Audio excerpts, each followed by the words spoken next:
Hey, folks, how's it going? Paranormal Roundtable. Hope everybody's got their Christmas shopping done. This here is my friend Janice. I don't know if anybody knows her. I just named her that. I don't know if that's really her name or not. I just wanted to call her Janice because she looks like a Janice. I don't know. Do you know what Janice that's really like? Just insane? Probably. But that would be her, right? See? Right. I want to address a few things before we get started here. We're going to have a guest coming on in probably 30 minutes, and I think it's going to be a great show. I'm looking forward to this one. I like talking to this guy. Him and I can talk about all kinds of stuff, and we will. Got a couple surprises for you tonight, and then we're gonna get started. But we're gonna wait till the chat fills up a little bit.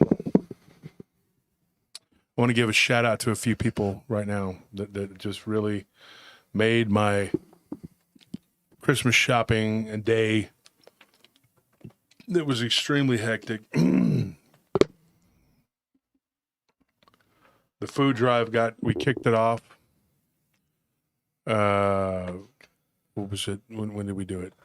Yeah, it was Wednesday. And we've given away over 150 steaks now. So we're happy for that. So yeah, we're rolling here. How many summer sausages we give away? About 50? Yeah, just about. If not more. Yeah, probably more. Probably 60 already. If anybody doesn't know what summer sausages are, we get them from this one place, really good. They do it really well. I can't eat it because I can't have the sodium, but I wish I could. But I want to give a shout out to Burkhan from Fifth Scent. Oh yeah, who really came through for us for Christmas. Very helpful, nice guy. Yeah. The Fifth Scent, if you haven't looked, if you don't know what that is, it is a type of cologne, and then they have perfume, and they have a bunch of different kinds. But that company, it's really good. And like I've been using them for 3 years. And I've thought about starting my own Fifth Scent because I've been talking to one of the distributors, and they're really good. It's really good stuff. And they do a really good job, and it's not real expensive.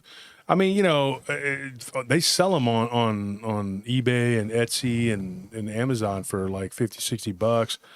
But you can get them at the mall, I think, for $30 for the small one and $40 for the bigger one. But it's really good stuff. Oh yeah, and I've been using it for a long time, but I bought a whole bunch of those to give away for Christmas, and thanks to Burkhan, he made me a really good deal with it. And Miguel, thank you for that donation. He says, Josh and Nelly and Anthony and Tony and Paratroopers, Merry Christmas, everyone. Did you guys get the package? Dude, I haven't even been up there to Postal Annex.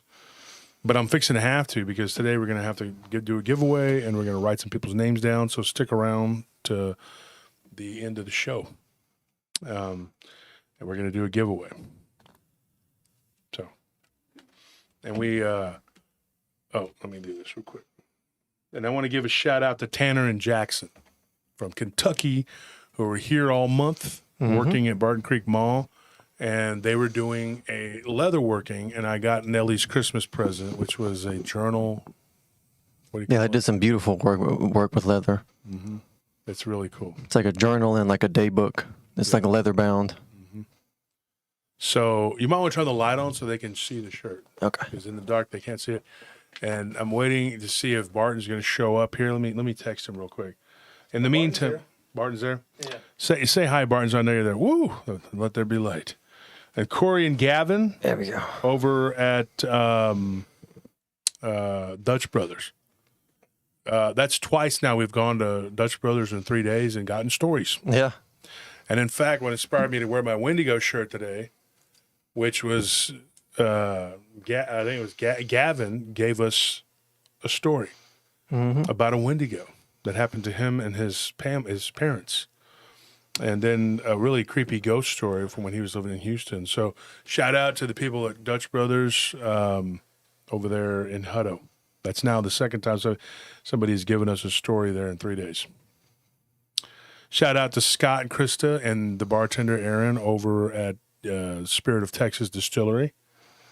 It's a local place that makes pecan rum. I don't drink, but a lot of people like to take a drink every now and then. And shout out to them; they were very nice and accommodating. Oh yeah. And they helped us out, and all these people were very nice. And also, I want people to please pray. Please pray. There's 2 people I need to say prayers for. Michael Spraw, a really good friend of mine. He's in the hospital. He's all messed up. He needs prayers. He's been a paraplegic for years, and he's a really nice guy. So if you could pray for him. Yeah, Michael's gone above and beyond to support PRT.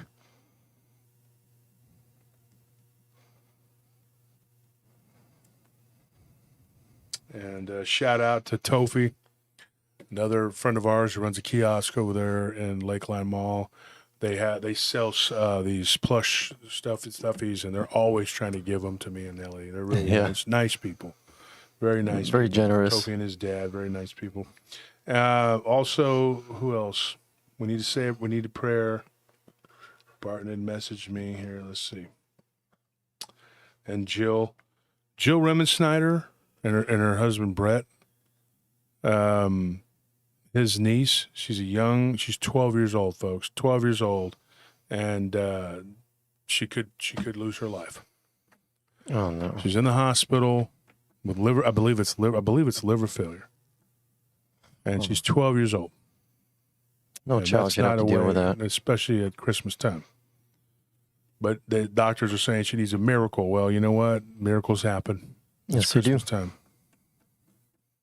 So shout out to also, this is Clayton and Crum. These are the people that did the, I told them that I would give them a shout out. And they gave me a discount for Nellie's Christmas present, which was a journal. Please also say prayers for Nellie. Nellie is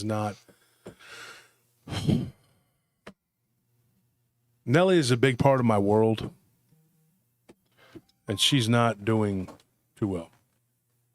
She hangs in there. She works with me. She's not really able to work right now, but she helps with everything. She helps take care of me and keep me going. She's a very big part of our household, and she has a broken back in 2 places, and has for years now, for about 4 years. And it's really starting to mess with her. It hurts her chest, and now she's having heart problems, and she's going to be going in for an MRI day after Christmas. So please pray for my wife. I watch her suffer daily. Also, if you could pray for me, because I hit my head very hard on Saturday while I was working out at the gym at Big Tex, and I knocked the crap out of my head. And I finished the workout, and I was fine, but I've been having really, really bad headaches and a lot of pain, and it's all right here on this one spot. And I already had to go in and get my head checked and everything the last time this happened, which I was with Ken Gerhard and Ann Celine. Me and my wife were with them. Not this August, but the August before. And for months, I was having headaches and blurred vision because I hit my head on a trestle coming out of the Manger Hotel, which is an extremely haunted hotel. And we were visiting the bar there with Ken, and he wanted to I've been there before, and so did Ken, but we wanted to show Ann and Nellie and come out and bang. And so now I just hit my head in the same exact spot. Thank God it's over 1.5 years, or it might have been bad. But and now as we speak, I'm having a headache right now as we speak. Thank you. One of these is a drink that I have to drink that Nellie makes me every day because I'll get gout. Thank you for that. I had the Cron. Everybody knows what that is. I don't want to say the name of it because you might get in trouble. Apparently you can't say anything like that. I can't all these up here. I don't even know why I have all these here. And this is the little guy we got. Shout out to Trey Felton over at Thorndale Meat Market at the market for providing this little dude, and also for providing the meat that we bought. He gave me this when I went in there. We want to give him a name, but we don't know what to name him. I don't know. Miguel is really speaking to me. Miguel. Yeah. He looks like a Miguel. I think he looks like an Ike. Nah, he's too Like happy when Ike and was a cheery. baby before he became satanic, you know? I started hanging out with a choker. Yeah, but I don't think he was a cute baby. I'm going to say this too. Somebody, in the comments section, and you're probably listening right now, or maybe you're not, I don't know. But they put in the comments section, they were like, this guy's got thin skin, and if anybody says anything, he jumps on him and blah, blah, blah, blah, blah. Do you know how much crap I catch all the time? And I don't say anything. I don't. And then eventually I say something, and then they're like, oh, look, he's getting mad. And then one of them said, I miss the days when Armando was on the show and this guy wasn't whining and complaining and whatever. And I was like, that show still exists. It's called Tuesday. Yeah, it's called The Podcast. It's called The Podcast. Go watch that. Don't watch me doing the live. Because this is real me talking real stuff. Podcast, we're just doing an hour real quick, and that's it. We're done. And this is real live action, okay? So apparently this isn't for you. So shut up, stop commenting. Your comments are just going to get removed by my guys or gals. There's some guys and gals that work for me. My people, they're just going to remove your comment. Our peeps. So I just thought I might point that out to you. You can shut up and stop critiquing me because nobody was going to see it. I just decided to say it. And the reason I'm saying it is because I'm sick and tired of hearing you whine about it. If you don't want me to say things about people that maybe you like those people or something, maybe you're their friend or maybe you're them, I don't know. But what you can do is go and you can jump in the lake. You can go run on, get a running start, hopefully a frozen solid lake, and just jump into it. Because I don't care, all right? I'm going to say what I'm going to say. I'm going to do what I'm going to do. It's my show. I can do what I want. You don't like it, don't listen. I don't know why you would listen to 3 hours of ranting and then complain. Just to get a wrench thrown at you by the mods. Yeah. So still go and type all you want in the comments section. You're just going to be, I don't know exactly. I don't actually remove the comments. What do y'all do there? How do you do that? I mean, it just depends. Like, if there's a comment that's just like completely negative, nasty, then I don't even bother. I just remove it and then ban that user, because there was such a thing as constructive criticism, But if it's not even close to that, then I just ban them, because they got nothing to say except just trying to tear people down. So yeah, and you're essentially getting a show that's for free. Yeah. We depend on people donating. And then somebody even said something about that. They're like, oh, he says donation, you need to donate. I never once said you need to donate. I saw that comment on there too. And I was just like, these people, you say the stupidest things that can come up out of your mind, and you spew it all over my comment section. Go somewhere else to do that. And they're talking about, I don't take criticism. I take a ton of criticism. And I don't say much about it, but then after a certain point, you're like, dude, you're just bitching. That's what you're doing. Nobody cares to hear what you have to say because maybe you're Cleghorn, what's his name? Chicken corn. I don't know, chicken bone. Whatever his name is like, but so here's what I got. I want to show you something. This is for Barton. Barton, Merry Christmas. I hope you could stand all the whining. This is what I made for you. Well, we made for you. I'm going to say we did. We as a team came up with this. Isn't that cool? Look at that. Can I get a good look at that? Hang on, let me move the mic. Move the mic. Is that a good shot? Yeah, it's okay. Maybe lower it a little bit. Lower it? Oh, hang on. What do you think of that, guys? These shirts we had made, and we have caps coming too. We're going to unveil those hopefully on Friday. Yeah. So these shirts, we're keeping a few of them for ourselves, but they're going to be made available for Barton. The only way to get these shirts is through Barton. He can do what he wants with them. I don't know if he wants to sell them, but Merry Christmas, Barton. We got those done for you. You and Letitia, you earned it. You guys are awesome. Thank you for being our friends and our allies. You kick ass. Yep. And their show is awesome. Go check out Bartonelli's and Humanoids. It comes on every Wednesday at, 8 o'clock? 8 o'clock? Yeah. Obviously, I'm going to say this. The best book ever about cryptids and humanoids. If you want to know about these creatures, read Inhumanoids. These shirts, we're going to ship them out to you, Barton. Let me get through Christmas, and we're going to ship them out. We're only going to give away one tonight, one of these. And then we're going to keep 4, and then we're going to send 20 of them to Barton, who can do what he wants with them, and then they're on file there at 7 Clay. Thank you to Josh Sprague and his wonderful wife. Thank you to his sister and Sierra and Charlie, the whole staff there. They were so generous and nice, and they let my wife wander around, and they showed her the screen press. She was so enthralled with how they did the stuff. And thank you, Nellie, sweetheart, for bringing my drinks to me because I had forgotten them. I was in a hurry to get out of the house. So, yeah, that's a big that's awesome. And Josh is a great guy. He rushed them. I said, look, they're from my friend Barton. We got to get them out and show them for Christmas. And so we did. Now, remember, folks, we're going to be on the air tomorrow night, and we're going to be retelling people's stories tonight. We're going to have a guest on. I'm really stoked to have him on. He's a great guy. He's affiliated with Blondes and Booze and with Tex, big old Tex, Texas Front Porch. In case you don't know, that is in BMR, Bigfoot Michigan Rob. He's part of that clique. They're a bunch of good people, salt of the earth people, good people. And so... yeah, so those shirts, and then there's going to be hats that are going to look a little different. They're going to look really cool. It's a leather patch, I believe, that's going to be on the hat.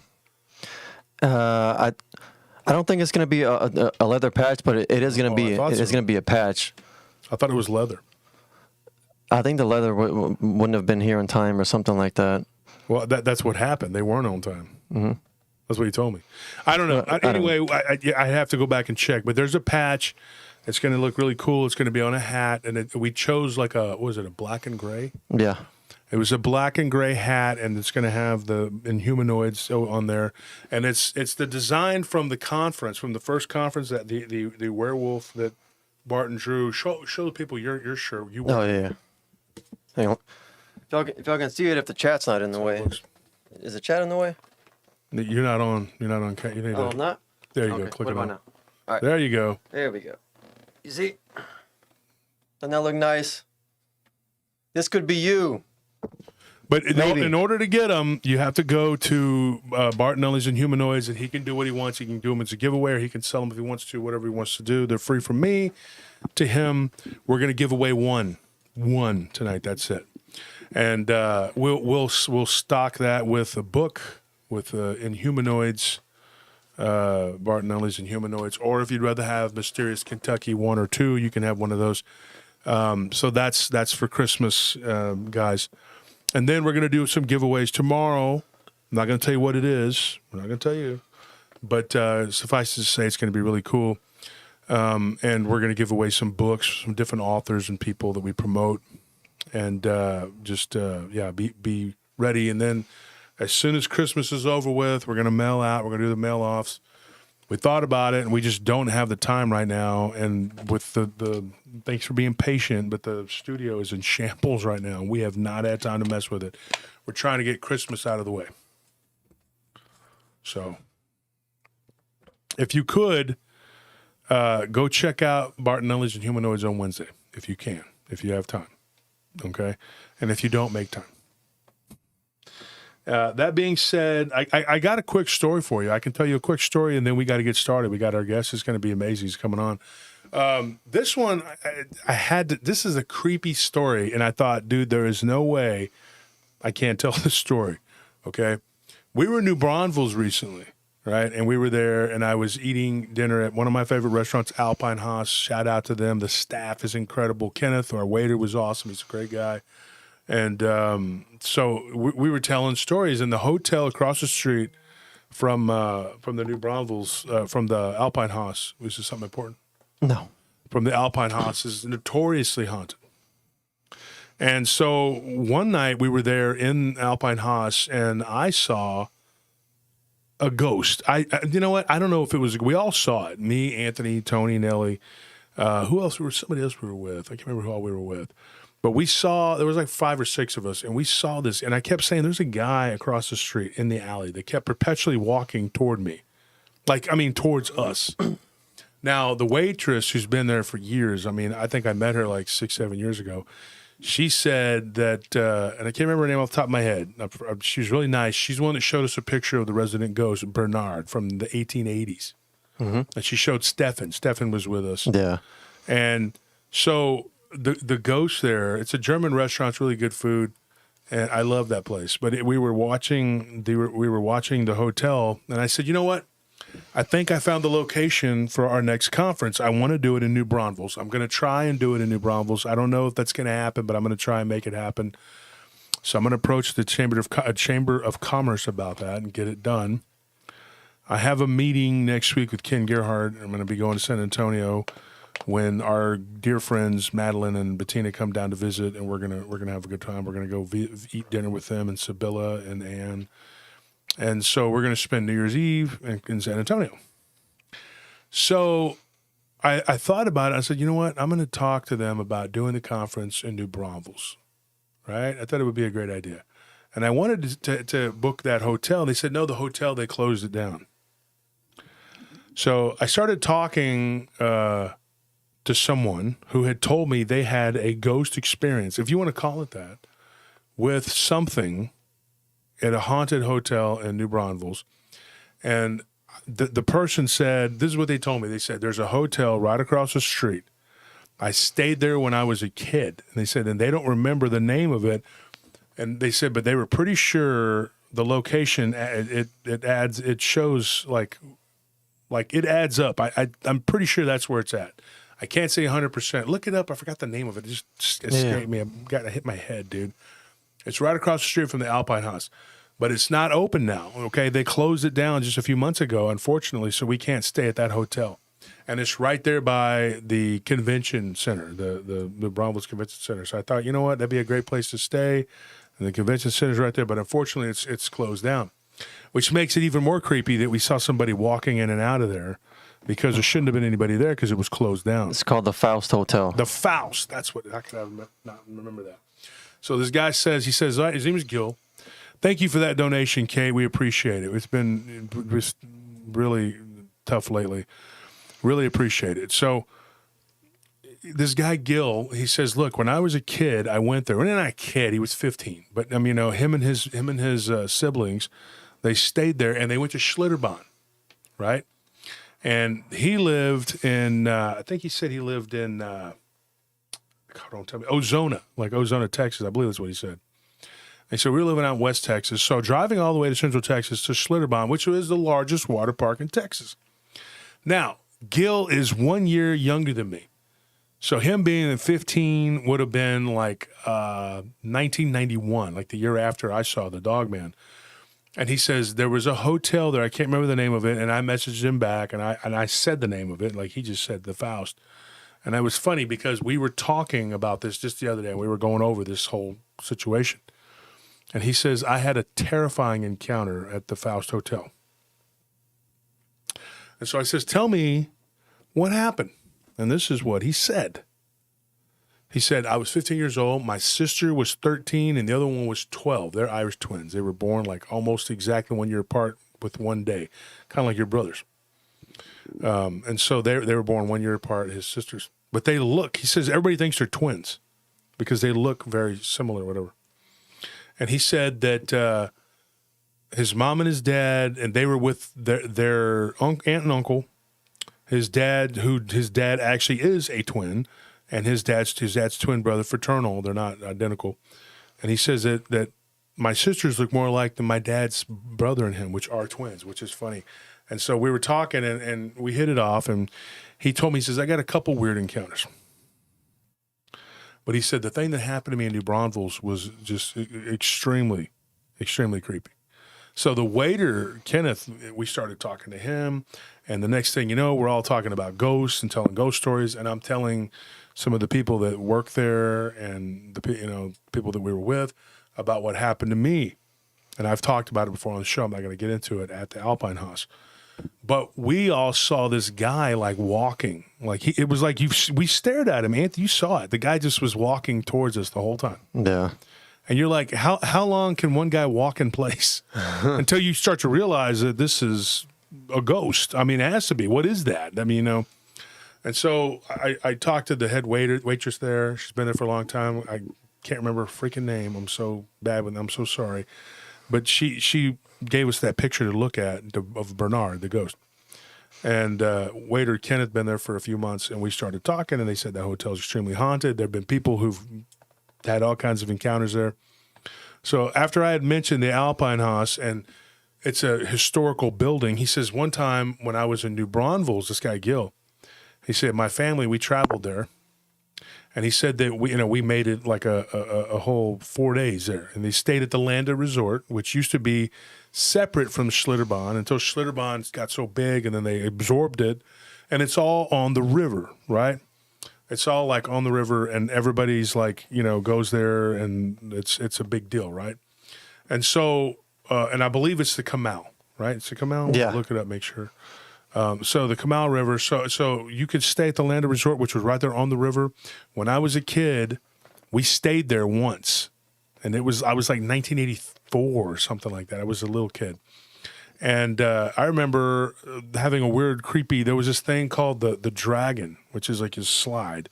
And I was telling Gil about it, and I said, yeah, I had a creepy experience there one time. I was walking, I was up in line, and it was late in the evening, and the Landa Resort actually stayed open an hour later than Schlitterbahn proper. Because it was technically, you would get like a pass for both of them. Yeah. But we stayed there, and one of my favorite slides was, it was really freaking fast. So I think they took it down because it was probably a little bit dangerous, because you could, if you went up too high, you might flip up and go to the other lane, which is I'd seen happen before. Because back in '83, they were just like, who cares? Paint had lead in it, and everybody had, asbestos, and we ate it on crackers. Nobody cared, okay? It's not now. It's like, oh my gosh, you might get hurt. Stop. It was good for you. Yeah, it's good for you. Put hair on your chest, whatever. Built character. Lead chips, eat them. It's good. Whatever. It's in cereal. They it's Smoke got stogies around kids. Yeah. Cigar smoke was like healthy. Yeah. You order a sandwich, and they're like, you want cigarette butts on that sandwich? Of course I want cigarette butts. What am I, Plum Nancy? I got that from Family Guy. So, that was a different time, right? But Gil, same thing. He was a kid. It was the early 90s, like 91. He said he was there. But they had gone there every year, like he said, he was a kid. Same thing like me. It was like every year. It was like a pilgrimage. You go to Schlitterbahn. We go to Schlitterbahn every year. And my dad's like, we're not going to Six Flags. It's too hot. I want to go where I can get in the water. And I want to be in the water. So we would go to Schlitterbahn. And Gil says, dude, we stayed at the Faust Hotel because the Landa was booked up. Right? So I told him what happened to me. I was standing there on a slide, and there was this old lady behind me, and she kept babbling to herself. And I'm not joking. She was really old. It didn't seem like she should be on a slide. Even as a kid, I was like, 9 or 10, and I'm thinking, who's this lady? She shouldn't be up here, And I was kind of looking around for my dad, and that was one of the few fond memories I had of my dad. We would have fun at Schlitterbahn together. And, it was no arguing, fussing, or him flipping out. It was just him having fun, And so I was kind of looking for my dad, and I didn't know where he was at. And I look over, and he's eating a freaking one of those bratwurst. Yeah. And he just waves, and I'm like, yeah. And then I hear him yell, and he's like, well, you got the whole slide to yourself. And I look around, and the lady that was behind me was gone. I don't know where she went. I don't know how she could have disappeared. I looked down the ladder. I didn't see her anywhere. And I was like, there's nobody here. And it was in the evening, and the Schlitterbahn, like I said, was like an hour later than the Schlitterbahn was already closed. And so I was like, so when I came down off the slide, I asked my dad, I said, did you see a lady, like an older red-haired lady that was there on the slide? Like she looked like she had the fake, like dyed hair or something. Yeah. And he was like, no, I didn't. And I was like, that's weird. So that was a weird thing that happened to me. And so as a child, I just remember thinking that New Braunfels was a haunted place. It was creepy. And every time I went anywhere in New Braunfels, somebody was trying to tell me a ghost story. I went to Oktoberfest years ago, and they were like, yeah, there's some guy that haunts this place and blah, blah, blah. And I'm just like, everywhere you go, there's like some ghost or some werewolf or some crap, So anyways, Gil tells me, he says, dude, I spent a terrifying night at the Faust Hotel. He's like, and my two cousins were there. And these were my cousins. They were a year older than me, or about a year and a half, he said. And they were from his dad's brother. And he said that we were all three and doing something they shouldn't have been doing. They were smoking cigarettes. And teenagers should not smoke cigarettes. And I don't endorse anyone smoking cigarettes, but in particular, teenagers should not be doing it. Don't do it. It's bad for you. And he goes, we snuck downstairs. He goes, and my one cousin, we called him Buddy. He's like, and he was smoking a cigarette. And he goes, what the F is that? He goes, and we look and we see the only way the only way I could describe it was a woman.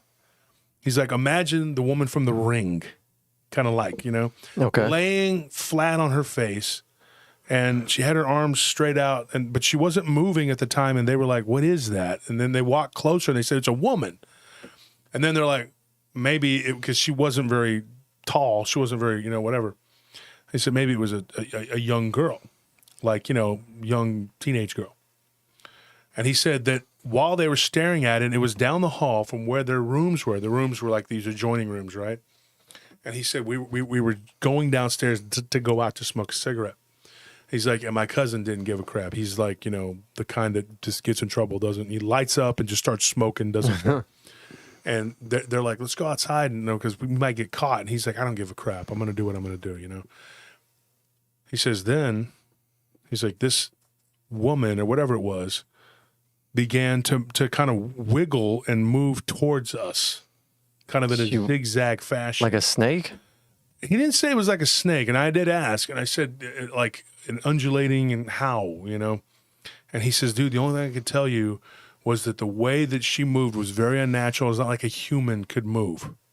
Wow. And he goes, and we never saw her face, and the way she was moving would have been rubbing the carpet, would have been rubbing her face. I would have been burning her skin. Face off. And he goes, dude, what? And so they just booked out the side exit door, and they took off into the alley so fast, and there was a car coming in, and they almost got hit.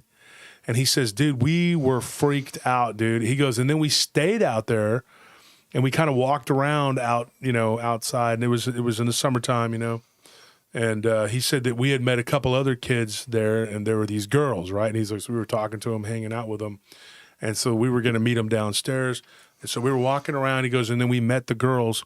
He's like, and then we all hung out for a little bit, and then we looked at the time, and we're like, hey, we need to go back inside. And his parents were pretty adamant that they had to go do a few things the next day, and then they were going to go back to Schlitterbahn and, have fun. And they were going to meet some other relatives that were coming in from West Texas, and they were going to barbecue, and they were staying at Landa. So he was like, okay, so, I got to go to bed. I got to go back inside. But he's like, they all kind of split up, and he went inside by himself. And he said that at that point, he had been out for about 2 hours. And he goes, dude, what we had just seen had us all shaken up. And we had told these two girls that we had met. And they were really cool. He said they were from East Texas, and they were staying there because of Schlitterbahn, whatever, because it's a huge place. It is. And even back then, it was a huge place. And it was kind of like one of those destinations where you would stay at 2 or 3 days because, it's big. Yeah. And, heck, if it's packed, too, you can't get it all done in one day, especially now. You walk up one of those slides, will take an hour because you can't, Yeah, the and lines. then the tube rides, there's just lines of people, I haven't been there in 20 years, but 20 years ago I went, and it was like that still. And so he said, his parents were like eager to get the next day, go back or whatever and do whatever they were going to do. And he said that, and then the next day after that, I think they were going to go to San Antonio and spend a couple days, which is a beautiful city. It's a destination, the Riverwalk or whatever. He said, I couldn't get out of my mind what was happening and what I had seen. And he said this woman had like gray skin, like a person that was deceased, like a corpse, like a corpse. He said, so I knew that it was some kind of spirit or something because when we looked back inside he didn't, but he said when his cousin looked back inside, when Buddy looked inside, he goes, there was nothing there. He goes, there's nothing there. So they knew that there was something, it was a spirit. So then he said, I had to go back inside. He says, so then I go back into the room. I was sharing a room with my two siblings, my two sisters. They were already sound asleep and I'll be honest, if you were out there at Schlitterbahn and if you're there all day swimming and this, you're tired. Oh, yeah, it's exhausting. Like when you go home, you're tired. The only reason they were up is because they were probably talking to those girls, those other girls. They were teenagers and the girls were teenagers, so they were probably up because of that. Otherwise, he probably would have been asleep. But he said, I was exhausted. So I go in, he goes, I lay down on the bed and I fall straight away. I fall asleep. He said, and where his bed, the hotel bedroom was not far from where they saw this woman crawling around on the ground or whatever it was she was doing, sliding as he called it. And he said, dude, I fell asleep and I hear this moaning noise coming from out in the hallway. And I told him, I said, you're in a hotel. Moaning can mean a lot of things. You know? And he goes, no. He goes, it woke me up out of a dead sleep. He's like, and it sounded like somebody in pain. And he goes, and then I hear something sliding around on the door, like in front of the door. He's like, I look at the clock and it's 3:03 in the morning. And he goes, I've watched your show. He is a listener of the show. And he says, and I've heard you talk about 3 o'clock and it being the witching hour. And we have talked about that. And the witching hour can mean a lot of things, but it's when a lot of stuff happens in the paranormal. So then he says, he's like, I'm laying there and I'm thinking, he goes, and I'm like looking down at the floor, right? He's like, and I'm like on my stomach. He goes, and then I see a foot, like a person's foot. And he goes, and I'm looking, and he goes, I am so scared. He goes, I wouldn't lift my eyeballs up to look at to see who it belonged to. Yeah. And he said, I could tell because the foot looked like that grayish white color of that whatever it was that we saw flipping around in the hallway. He said, at this point, he goes, I was completely stunned. I was nowhere capable. I was too tired. And he goes, and I was fighting staying awake at that point, you know. But then when I saw that, and I'm thinking, there is something in my room. And he goes, I knew what it was, but I didn't want to tell myself. Yeah. So he's like, his sister, they were asleep, and one of them, the older one, was like closest to him, and he starts trying to say her name, and then he hears like this gurgling, like somebody has water in their lungs or something, and then he hears like a hissing noise. And then he hears like a flapping noise, like it's like a flag or something, like how it's you know, a flag when it's the wind is whipping it around. Mm-hmm. And he's like, and I'm laying there. He goes, and I feel this hand on my back. He goes, and then there's all this pressure. He goes, you know, like when you're getting a massage and they push down, or a chiropractor, you know. And he says, dude, it was pushing me down into my bed. And he's like, and as I'm laying there, I'm going like, oh my God, what is this? What is this thing doing? And then he said that it made more noise, more weird noises, whatever. And he goes, I couldn't even describe it. Like air escaping someone's lungs, you know, it was just weird. He's like, and so I'm laying there, and he goes, and then all of a sudden it just stopped. He's like, and then I got so tired, I couldn't, I should have been terrified at this point, which I was. He goes, but I should not have been able to just go to sleep so easily. He's like, but I did. I fell asleep, and I wake up, and it's daytime, and everybody's getting up and getting ready to leave.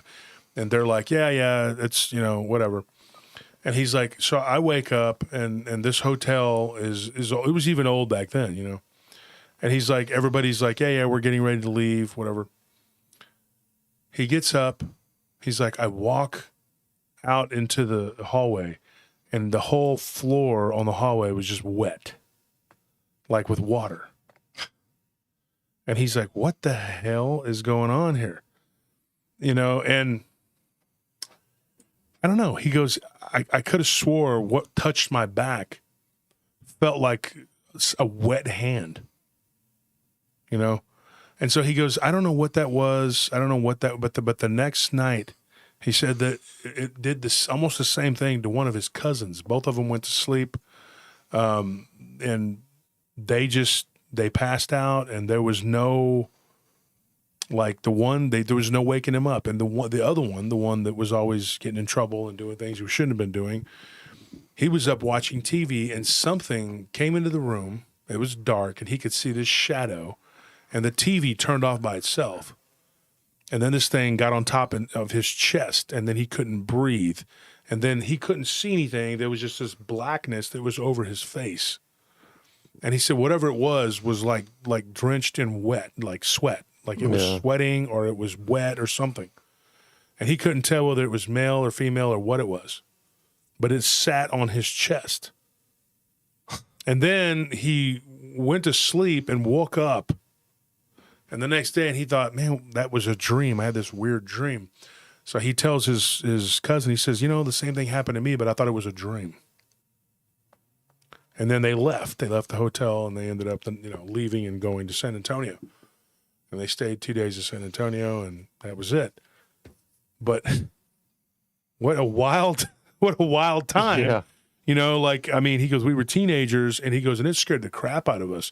He goes, and then we tried to tell my sisters, and they didn't believe me. And he goes, we tried to tell my other cousin, you know, Buddy's brother, and he didn't believe us, and nobody was believing what we were saying. And his brother, even though Buddy's brother, I can't remember what he said his name was, but he said that he was like, you know, you're just trying to scare me because that thing we saw. And he's like, no. But his cousin's brother, when they were in San Antonio, he had a weird dream that this woman with no face was trying to like grab him by the throat. And it was like a dream, you know. But I thought, well, maybe it followed him, you know, to San Antonio. I don't know. But I don't know enough about the history of that hotel to say what that entity could have been or what it wasn't or what it was. I don't know. I just know that that's a pretty scary thing that happened to these guys, and right there in New Braunfels.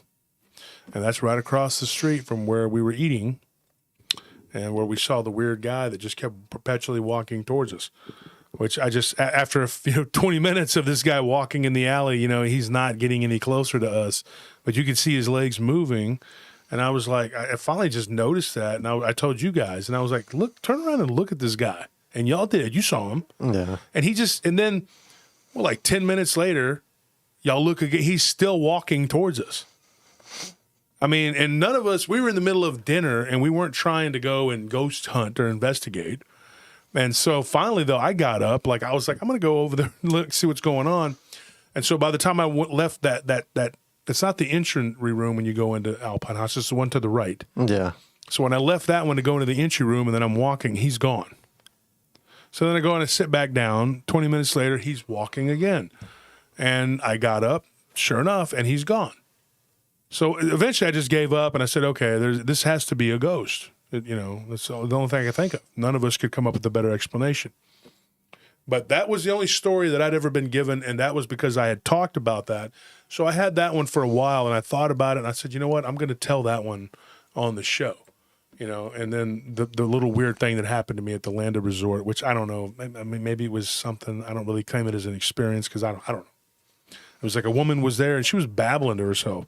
And then it was getting late. It was like 8 o'clock, you know, and that Landa was cool because they would stay open later, because if you had a pass there and you were staying at the resort, like in the little cabins, you could like swim until 9 o'clock. You know? Yeah. And I think Schlitterbahn, at that time, it closed pretty late. Like it closed at dark or something. But you could stay like, I think an hour later at Landa, like 9 or 10, something like that. But anyway, eventually it got absorbed by Schlitterbahn. Now it's just one big, huge place. And it's really impossible to do it in one day. You can, but you might ride everything maybe once on a slow day if it's during the week. If it's on the weekend, forget it. You ain't even gonna get parking. Yeah. I mean, you'd just be, you know, and everybody pees and everything because, like Cartman on South Park, Yeah. everybody's peeing in the water. I'm assuming that. I don't know. I mean, just you figured. But anyways, folks, let me get my guests on here and let's get started. I'll change the batteries on this thing. Hope everybody's having a good time. Tomorrow night we are going to tell stories, people's encounters. But tonight we got a guy coming on and he's going to talk. And yeah, we're going to have a good time.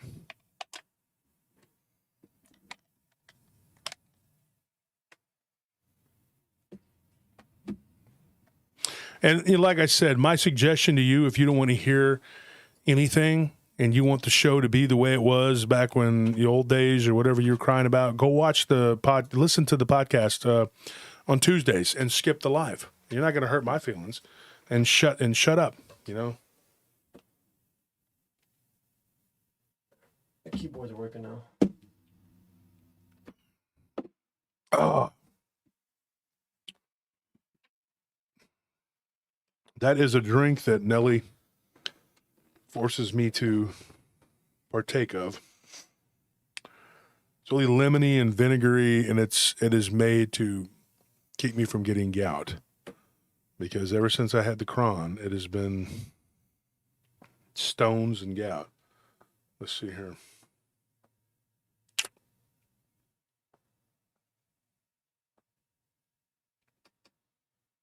All right, I want to go here and get this done.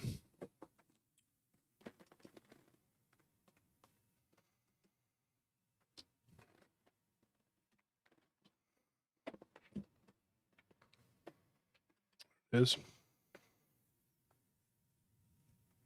you want to take over for just a second before I call this guy? Yeah. Yeah, actually, there was one short thing I wanted to reiterate to all the mods there.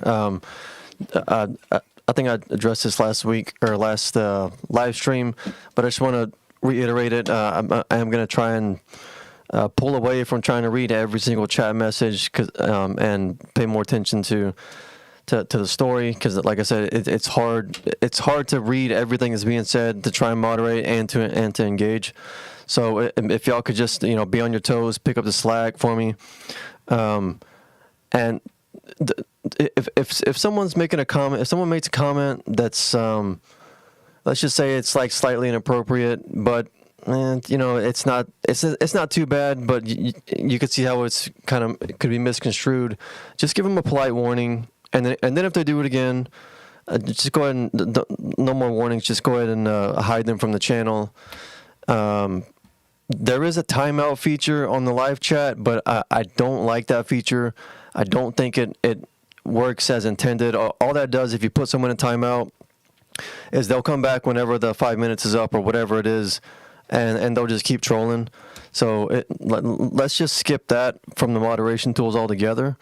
And like I said, if someone's going to make a comment the first time, just give them a fair warning, and then if it happens again, no warnings, just hide them, ban them, whatever. But if their initial comment is like really just off the wall, just don't even bother addressing it, or just don't warn them, just ban them. All right? Yeah, and we pretty much have to do that, and everybody's like, that likes to troll and talk crap. They're like, oh, well, they don't even, any little thing they get upset. We have to, because we are literally under assault with people that are just terrible.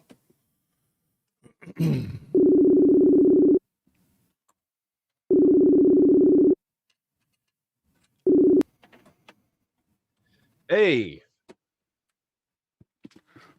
Are you there, Jason? Yeah, can you hear me? Okay, yeah, I can hear you now. Excellent.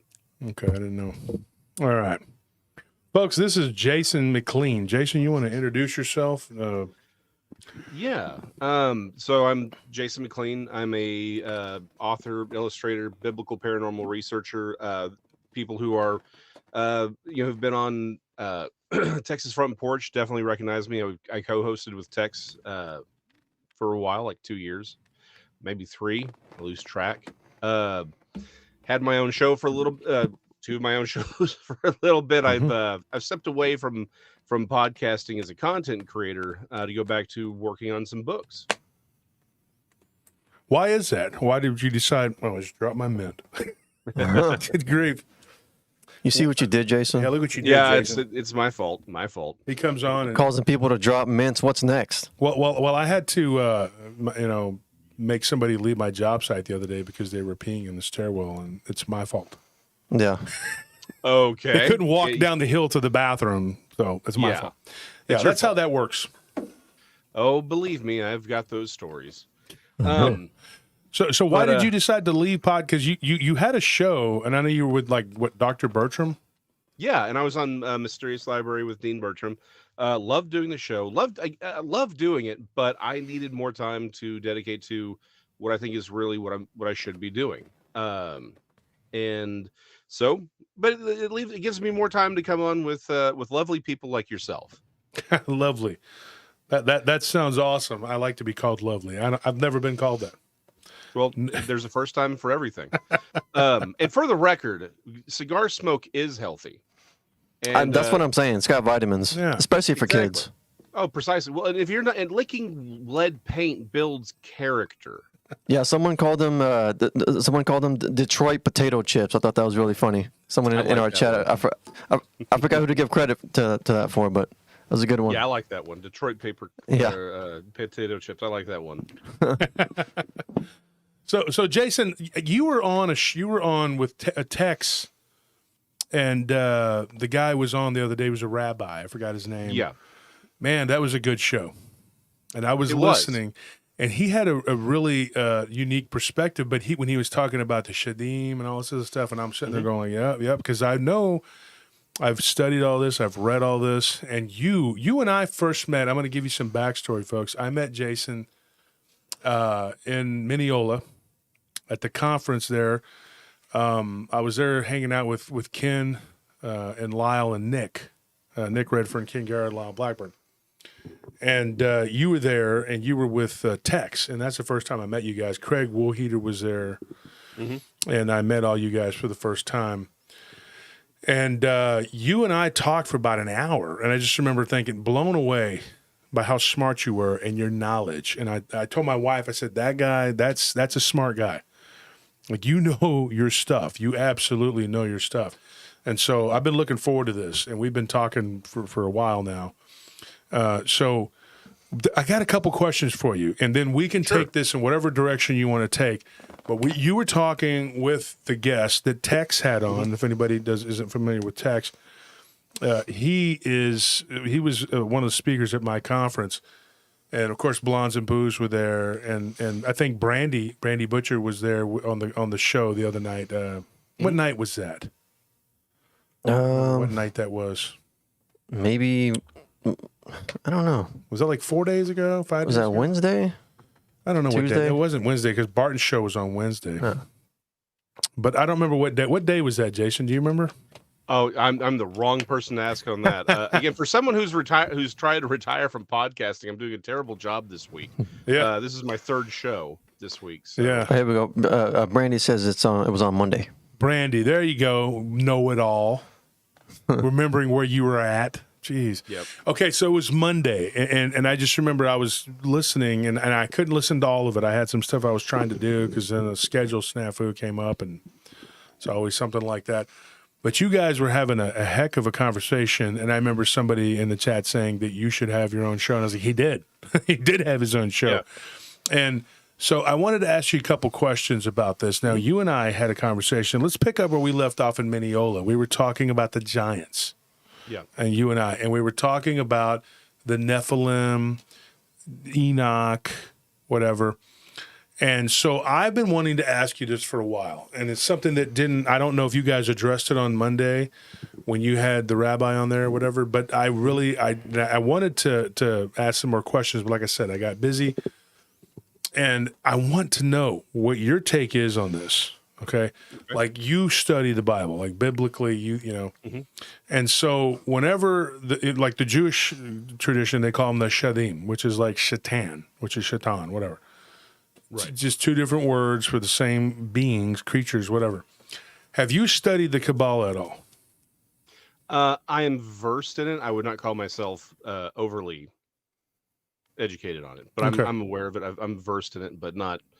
I would not consider it a strong point of mine. Yeah. Well, I'm not like a Kabbalist, you know, whatever. That's a book of mysticism. But I have a question now. Do you? This is something that I've asked some people before. Me and David Weddle have gotten into this. The Jewish belief in the Kabbalah is that these beings we know of as demons or the Shadim are actually from an alternate universe. Now, the word alternate doesn't really appear in Hebrew. It doesn't translate from, it's just like another, okay, like another world. And so it says that they are a compressed race of beings that were kind of like crushed. And they were, you know, what is your take on that? Do you know anything about that? Can you tell me anything? I would not like to speak on that too much, only because I'm not well versed in that perspective specifically. So I don't want to. I wouldn't want to present that side from a novice's perspective, because there are nuances to that. But one thing I would say on all of this is We in the West have sort of a long time ago, a little over a century, really since the age of the Enlightenment, have thrown away a lot of our understanding of the supernatural, right? And we often come at this with a very uh, overly simplistic view. It's like like any muscle, right? Our brain and concepts, they have to be worked out, just like anything else. And so unfortunately, a lot of times particularly when you're talking about some of these other concepts, a lot of people are looking for hard and fast answers, black and white, yes and no. And it's not even that it's a matter of gray, it's more a matter of colors, right? There are perspectives and nuances that we don't really have in these conversations anymore. Um, for example, right? Going back to the Shadim for a second. That's one name used that we would translate as demon, right? And that's a fine translation, but we miss the a lot of the context to it and the meaning why we even use the word demon. This is a long way around, but I promise it'll get somewhere. Um, and the reason we use the word demon is because a daemon in Greek, right? And I'm a Texan. I've never pronounced anything correctly in my life. So don't quote me as far as any pronunciation on anything in English, much less Greek or Hebrew. But the reason they chose that word is that in Greek, a demon is actually considered a good thing, right? They're the disembodied spirits of the golden age humans. That was their perspective on it. So when the rabbinical scholars were translating what we would call the Old Testament into Greek for what we would call the Septuagint, about 200 years before Jesus was born, they were choosing their words not necessarily because they're like, okay, well, this is this word in Hebrew and then it's this in Greek. They were often choosing very specific words because they were carrying a meaning, right? They were trying to tell the people who would the Hebrews who would be reading it in Greek, they would have broader context for these things. They would say, okay, well, hold on. The Greeks call these things good things, and we know what they think they are, but we know them as the disembodied spirits of the Nephilim over here, right? So the thing is, as language grows and cultures grow and change, sometimes a lot of things get put into a name that was useful then, but unfortunately obscures what they were trying to say now. Does that make sense? And so when we talk about the Nephilim or uh, spirits of really any kind, again, the Nephilim were originally physical, but they became what we would call the demons that possess people.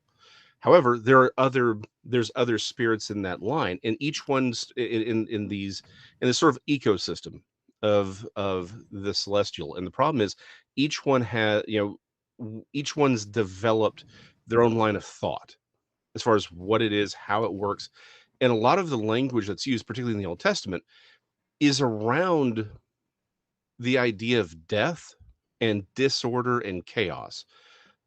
And the problem is we tend to take that more literally than we should. It's more about they were trying to convey thoughts and understandings of what these things are, but we often try and take them literally. And so in the modern age, I think we lose the forest for the trees sometimes on a lot of this because we want to put things in their little boxes, right? We want to have a box to put it in. And so a lot of this conversation, I would think, and even with Kabbalists that I've spoken with, they would say, yeah, these are thoughts on it, but don't hold it with a tight hand, right? It's more of a trying to explore these concepts um, as honestly as can be, with allowing for the nuance of this world that we really don't understand and probably can't properly understand because it's as foreign to us as we would be to something like the Super Mario 8-bit game, right? The side-scrolling platformer. And what I mean by that is, imagine you and I were talking to Super Mario and we said, why don't you just go around the pipes? He couldn't understand that word. the concept of around doesn't make sense to someone who's a two-dimensional being. In the same way, a lot of these supernatural entities, they exist in a world that is above ours. Mm-hmm. So we really wouldn't. So any designation that we would give it is by its nature a metaphor, because we don't even come from that side. What they really are, how they operate, may be as foreign to us as the word around is to Mario. Mm-hmm. So and again, I coming back to it, is a lot of the conversation around like the crushed ones and these different things, in my experience, is more of trying to express to us what they are and what side they are, rather than giving it a definitive box to fit in, right? Like the way we would lay out, like, here is a, Felis catus, and then this is this cat, and then we break it down by breed, right?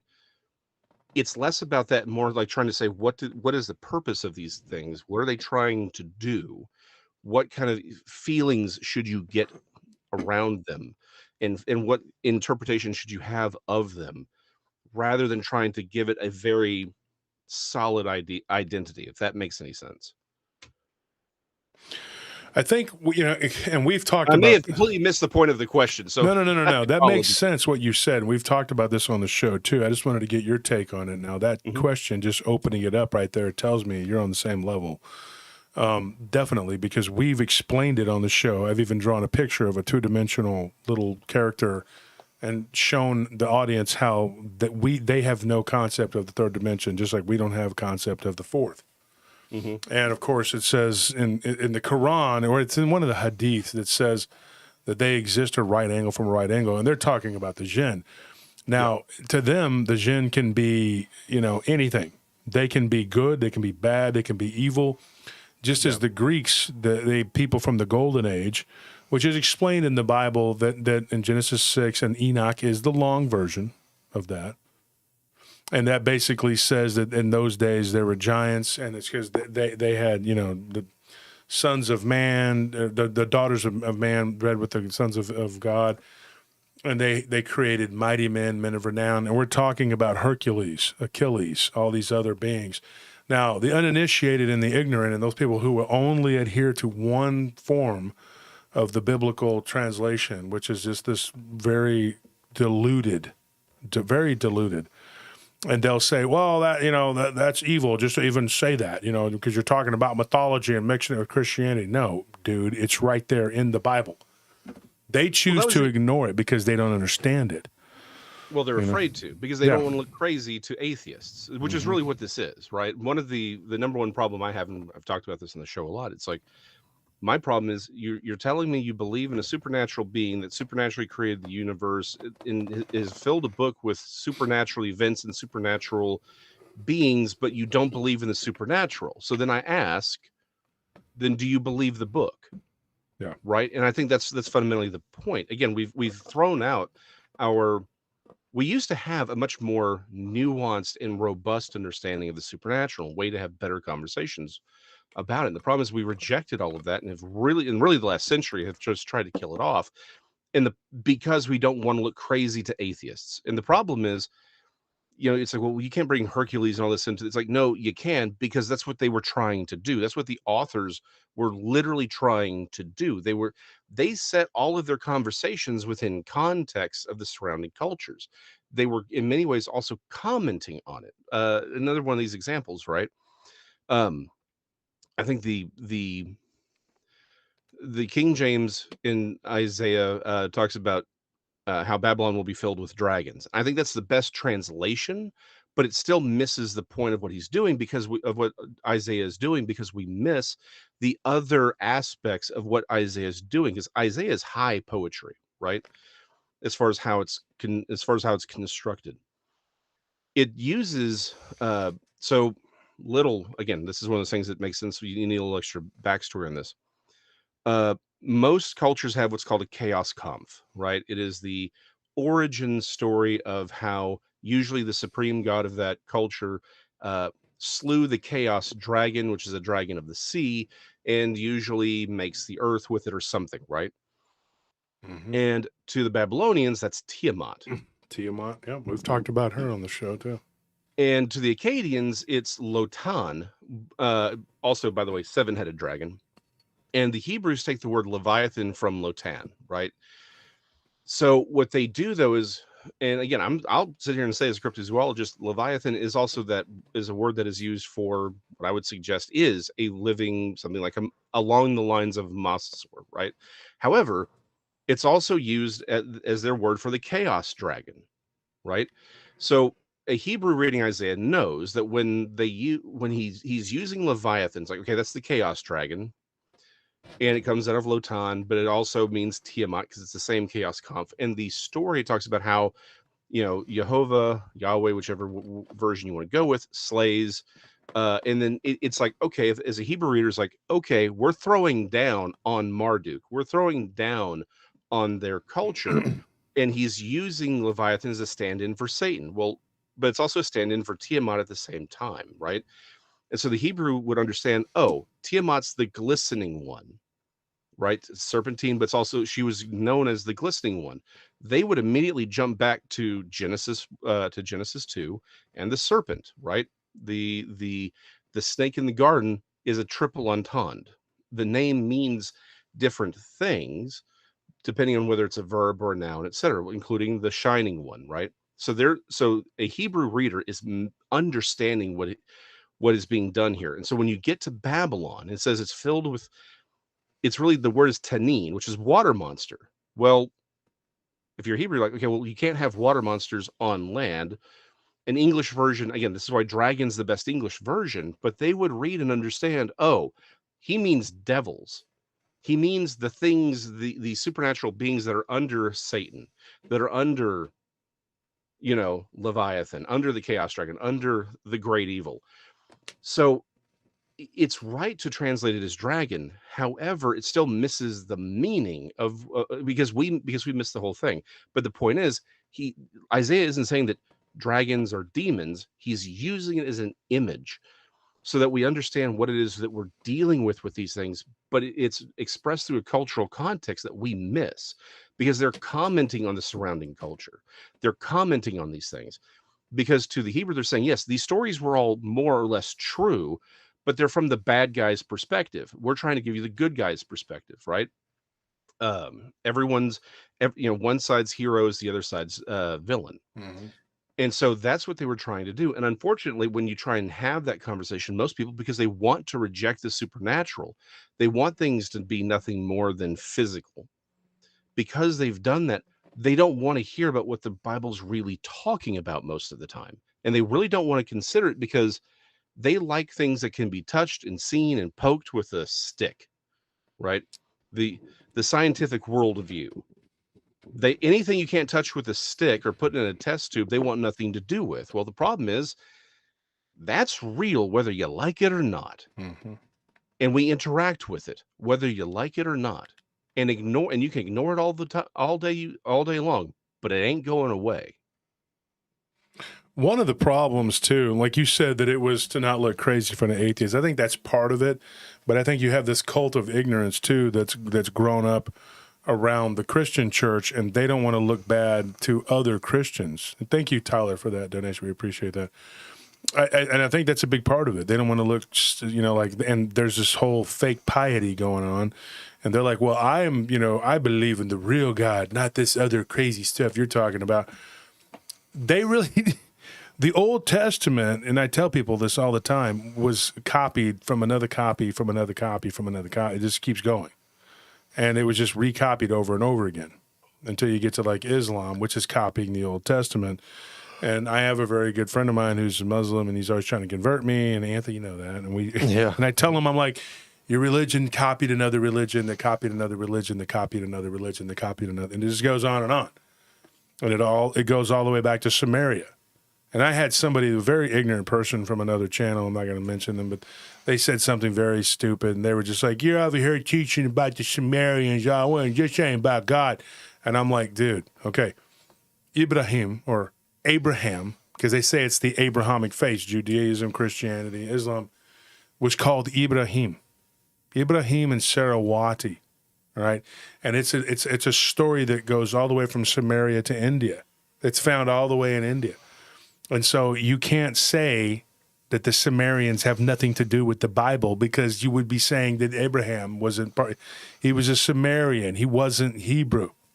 So the beginning, the father of our religion would be Abraham, would be. And so when this person speaks, they're so ignorant. But I was just like, that's so ridiculous, because you're throwing out the very foundation of your religion because you don't want to believe, because it's not saying that in the KJV.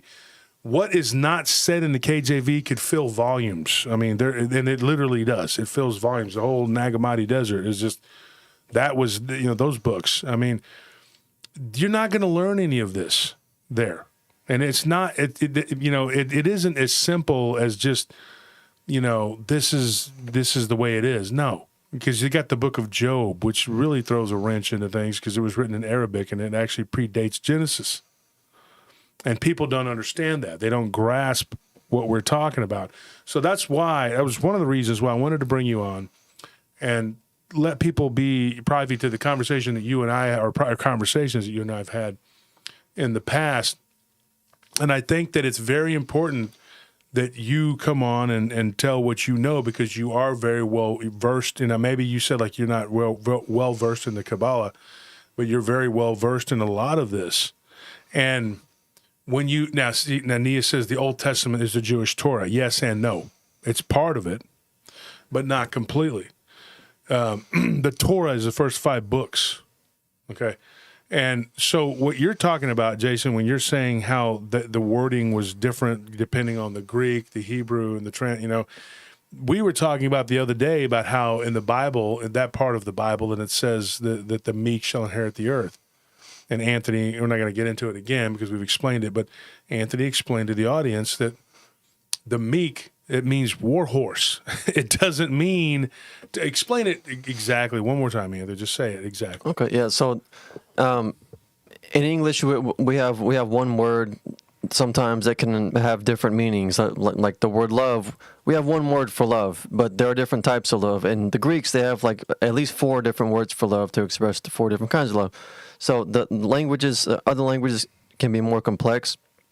The Greek word, and I can't remember exactly what it was off the top of my head, but the Greek word that was used, that was translated to meek in English. In English, meek to us, it means like a timid, kind of like a weak, timid person. But that's not that wasn't the Greek word that was used. The Greek word that was used to describe war horses, which like it's kind of like a metaphor. If you describe someone like a war horse, you're describing someone with the ability to be dangerous, but who is chosen to be peaceful, and it's supposed to be like a powerful thing. Like the powerful, the strong, but peaceful shall inherit the earth. Not like meek, timid, little Tiny Tim or whatever. It's not weakness that we inherit. Not weakness, no. Well, and again, so this goes back to semantic drift, right? Our languages grow and evolve, right? All languages do. The Greek of the Bible is not the Greek of today. Real quick though, one quick little pushback or clarification. Job was not written in Arabic. Arabic doesn't exist until actually the last 2,000 years. It evolved several hundred years after, but it was written in an earlier Semitic language. That is a cousin, precursor to Arabic, to yes. Hebrew. Well, it's a precursor to Hebrew. That's a debate though, because the Arabs will tell you that their language precedes Hebrew. And the Hebrews will tell you that their language is much more old, but Arabic is also an offshoot of Egyptian. Now, right. and the Egyptians way predate the Hebrews, but the Hebrews the Jewish will always tell you that they're older than everybody else. That's not true. I don't agree with that. Yeah, they're not. But their language is based on, again, a lot of it's Ugaritic and Akkadian. They have a lot of derivatives. But again, the whole point is it wasn't written in Arabic. It's an older language, because Arabic doesn't really evolve until the last 2,000 years. But the broader point here is, and one other little bit of a context for the Sumerian stuff is that's the context a lot of this is coming out of. Again, Ugaritic, Akkadian, even a lot of what we consider to be Sumerian is actually sort of newer than a lot of the Bronze Age material. The thing is, a lot of scholars now will look at it and they will say, okay, yes, these are related. They're related stories, but they're both referencing older. Essentially, it isn't that the Old Testament's copied out of the Sumerians. Rather, the Sumerians and the Hebrews are both recording the same events. Again, different perspectives. They have different traditions because again, the linguistics get a little complicated on this, but what they're doing is they're recording the same thing from two different perspectives and two different traditions rather than direct borrowing. And we see a lot of that around the world, actually, where it's you have a lot of different cultures telling the same story, but it's not that they're copying off of each other's papers, rather they are recording them separately. And so it was very popular in the 1800s to think, oh, they were just copying, right? Because in many ways, this is one of those concepts we need to remember. Everyone has an agenda, right? Scholars are not, we like to have this idea that scholars and scientists and doctors, like, oh, they're just here for the truth. No, they're not. Everyone has a bias, everyone has an agenda. And from really the 1700s on, there was a very profound, again, the Age of Enlightenment, there was this push to mythologize everything and make everything really simple as far as how we got here. And so it's like, oh, they're just copying off of each other, and that's how we got here, and this is how the mythical stories are told. And the problem is we keep finding things that say, no, that's not what this is. These are different traditions, which again, problem is it points to the idea that this event happened, right? The flood happened, the Nephilim happened, which is why we see these stories in every world culture with a lot of overlaps as far as certain specifics in theme and in tone. And the problem is some of these cultures have nothing to do with one another, so it throws that kink into this idea that everyone's just copying off another, whether rather they have their own traditions.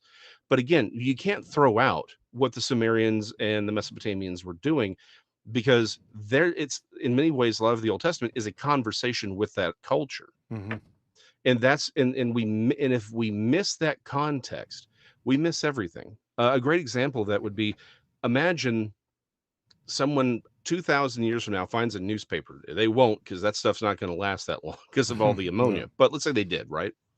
And it said and on the front page, Dallas slays LA. Somebody's going to be like, the city of Dallas went to war with Los Angeles and just killed everybody, missing the fact that it's the sports page. Yep. Right? We would say, oh, it's the sports page. We know what's being said, right? We understand it because of our cultural context. But 2,000 years from now, they may not have sport. I mean, they probably would, but like they wouldn't have. Let's assume they don't have sports. They have no idea what we're saying. Something I just discovered this last week. Don't ask how I got on this rabbit hole, but it's sort of like the whole 12 days of Christmas, right? The reason the song makes no sense to us is because it's not actually a song. It's a game. You know, some people have tried to make it out saying, oh, well, they're all birds. Like the maids of milking are a word for a magpie. Nope, they are maids of milking. The thing is, it's a game. It was a game that came out of France again around the 1700s. It's what's called a forfeit game. The game was that you were supposed to sing. You know, you sang it, and the kids were supposed to sing it back to you. And if they missed, then then they got something happened to them. And if they won, then they got like a little confectionery. Right? It was a type of game, which is why it makes no sense. Imagine 200 years from now, people are singing the Hokey Pokey as like some yearly celebration, right?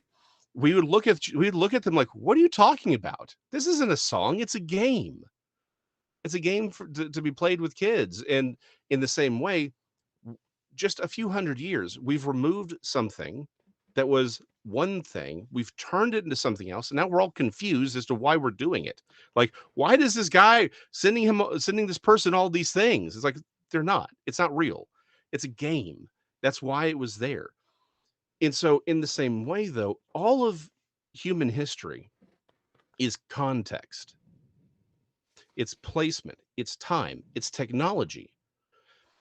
And when we remove all of those things from our reading of these texts, we miss what's actually being said half the time. And we're missing the bigger story. We're missing the bigger picture. We're missing the through lines. And that's the bigger problem here is, again, in our desire to put everything in a box, Mm-hmm. we miss what's really happening. We miss what the text is actually trying to tell us. And we do that at our detriment. But I don't think that but I don't necessarily think that it's an accident that we do that either. I think that's very much been part of a design, is to make us more ignorant, to approach the text ignorantly, so that we are ill prepared for what's really around us, for the fight that's actually going on. One of the things I was going to say now, the reason that I say that they copied that, and I still tend to lean that way, and I think that the reason is because they were in captivity, the Hebrews, which were the Jews, but You know, Israelites, because Israel ceased to be because Assyria destroyed them, like just wiped them out, and like they were taken into captivity by Assyria, who was ultimately usurped by 4 different cultures.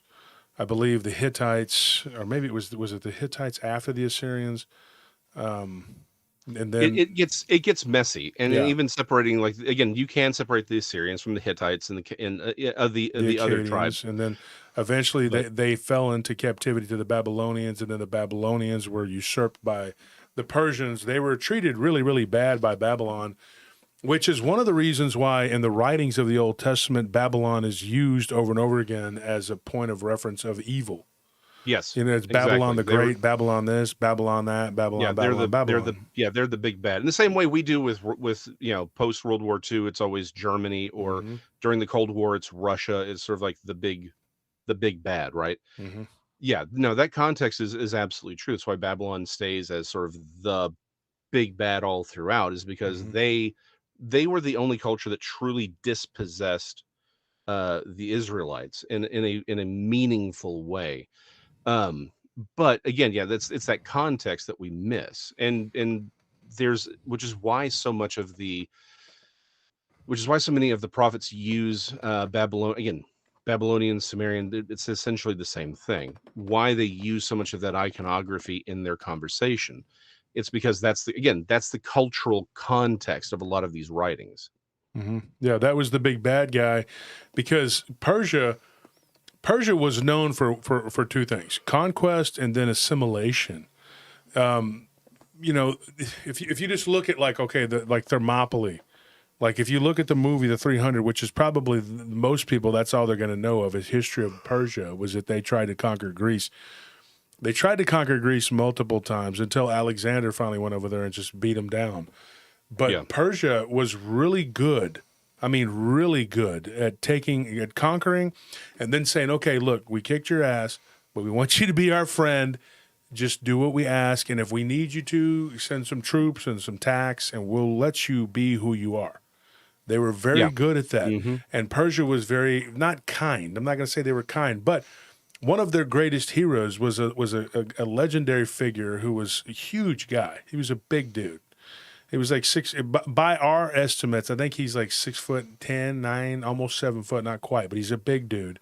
And he was known to ride around on this very cantankerous stallion. And he was like a Hercules type figure. His name was Rostam.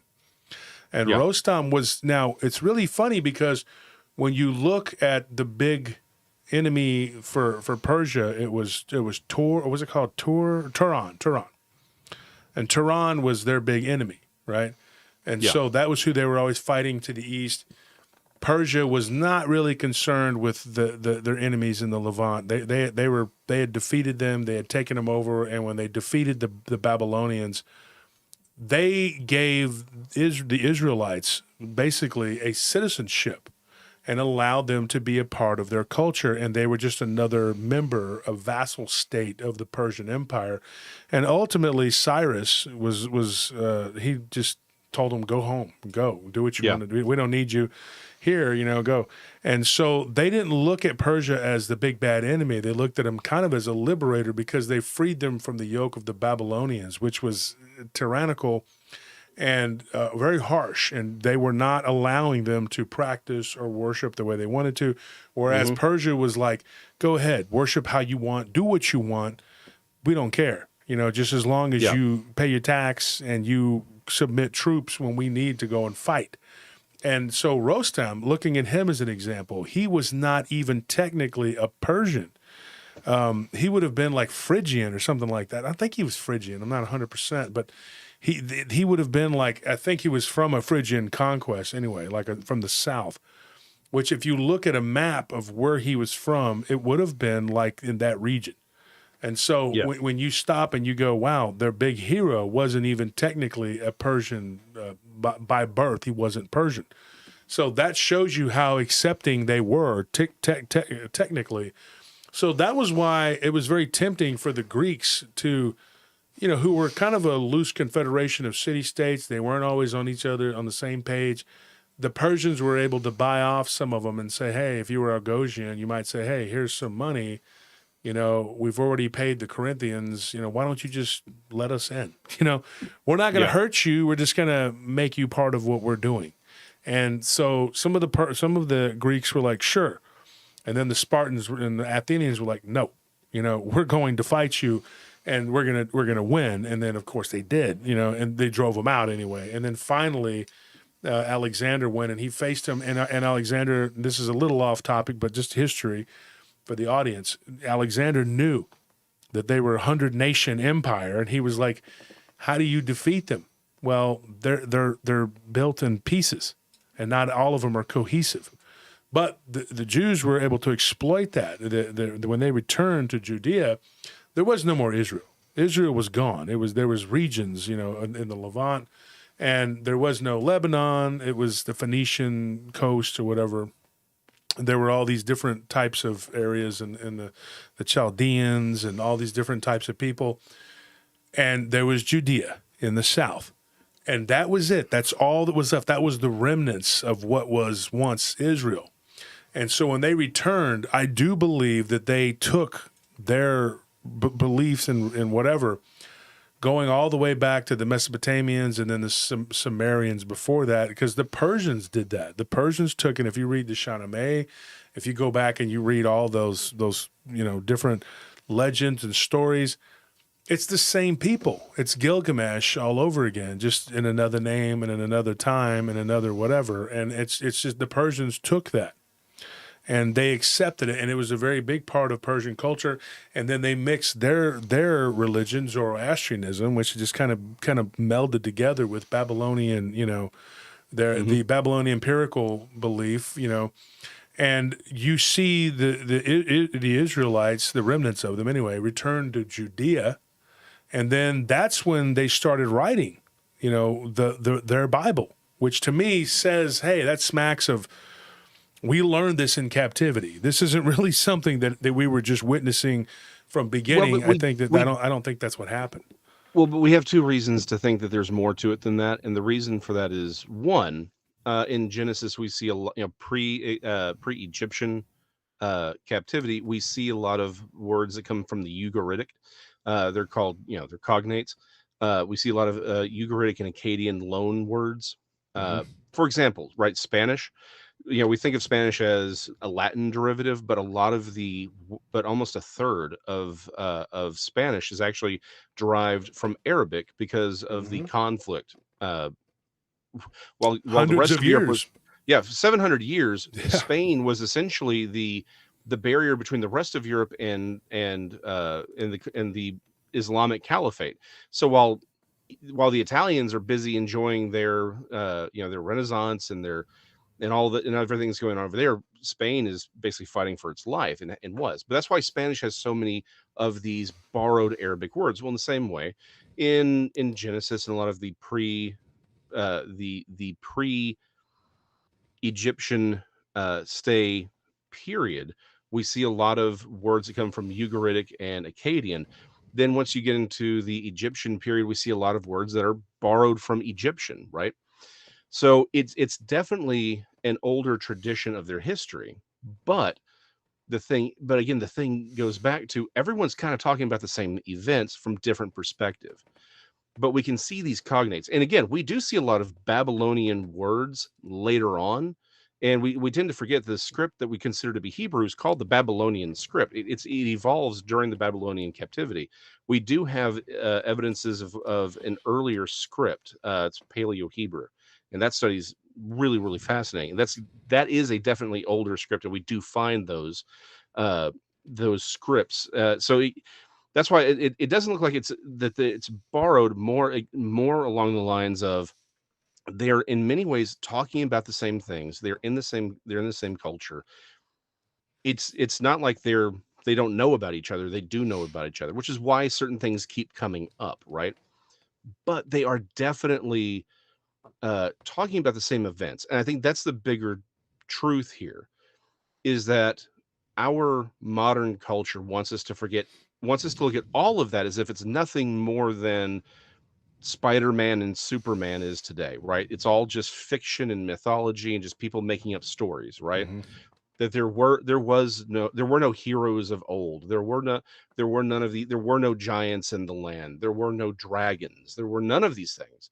They want us to think that way. They want us to think that it's all made up, that the fantastic doesn't really exist. Because and I think this is the reason for the last 200 years, and definitely last century, definitely post World War I, has been such a push on, there is nothing weird, there are no weird things, there is no supernatural. The drumbeat is ultimately your soul, because if you are nothing more than a byproduct of accidents, then you have no eternal value. Then you're cattle to be done with as they see fit, to be experimented on, enslaved, utilized. That's what they want. And it's much easier to enslave people if they're not human. Well, if we degrade what the word human even means, then it becomes real easy to do what they're doing to us right now. If, however, if we all realize, no, the world is way weirder than they're telling us, and if it's weirder, that means it comports to what all of this stuff is telling us. And what is it telling us? We're brothers. There is a God. He cares for us. We have eternal value. And it's real hard to hurt someone of eternal value. And it's real hard to hurt someone you consider to be your brother. You don't enslave your brother. You don't kill your brother. But it's a lot easier if they're not human, or we degrade what human means. And that's the real problem here, is that while humans are hugely destructive creatures, we've never needed an excuse to hurt anybody, because we do. Yeah, The problem is, yeah. but the problem is, is that Scripture's telling us we're brothers, we're cousins, we're all descended from the same people. We've all encountered the same thing, because the world is bigger than they want you to think. There's a theme in the rule of first usage in the Bible, right? The first tyrants that are spoken of, there were clearly kings before Pharaoh or Nimrod, but they're the first two mentioned. And what do? Both groups make the people under their control, particularly the Israelites, but they make the people under their control make mud bricks. Well, what's a mud brick? It is uniform, and it's of no individual value, right? If one brick breaks, great, who cares? Just grab another one. They're all uniform. And mud is a great metaphor for humanity. We were made from the dust of the earth. We're mostly water. But when God asked for the early constructions of his altars to be made, he asks very specifically for unhewn stone. What does that mean?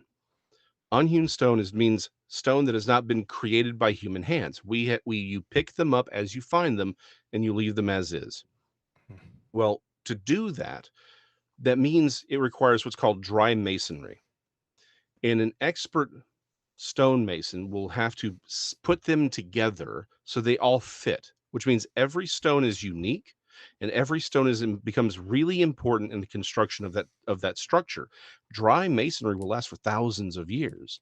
There's no mortar holding it together, just the pressure and the tight knit construction of those very unique and individual rocks. Most rabbis will tell you that is supposed to tell us what the world culture is. The world tyrants want to make you a mud brick, uniform, the same, and of no value. But to God, you are unique, and you are important, and you are integral in what he's building. And those are the two different perspectives of humanity. And you maybe say, what does Bigfoot and living pterosaurs and super have with it? Well, it's the perspective. One's telling you these things aren't real and that you should shut up and just do what you're told. The other one's saying, no, the world is bigger and better, and it's not what they're telling you it is, and you're important. You're critical. You need to be living you need to be living not your best life, meaning I'm going to go to Ibiza and I'm going to be living for me. No, that you should be living for other people, that you should be living to make the world a better place, that you are important and that you are powerful. And those are the two worldviews.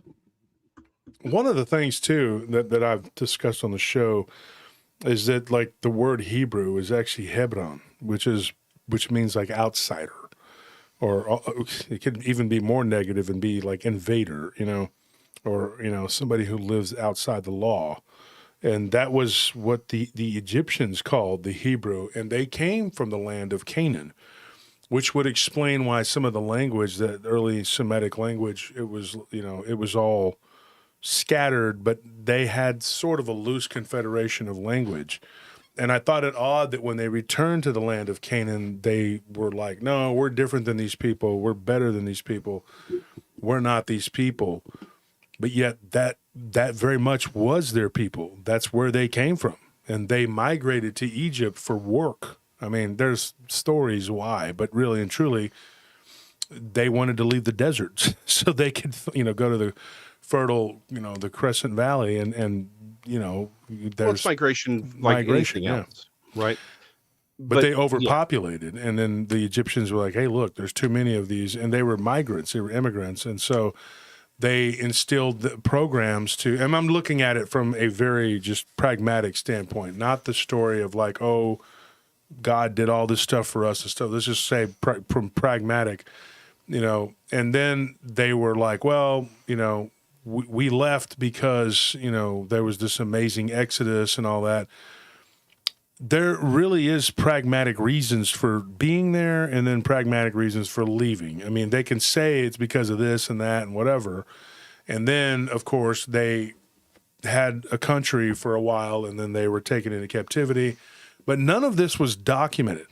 None of this was documented until after after the return from Persia, which makes me wonder, and I've always kind of been suspect of the Exodus, because there really is no archaeological evidence for it. They say that they found this or found that, but there again, you're looking at people who have a vested interest in claiming that, in particular rabbis, and they say, yeah, see, that's proof that we have legitimacy because of that. That doesn't give you legitimacy just because you're claiming that that's true.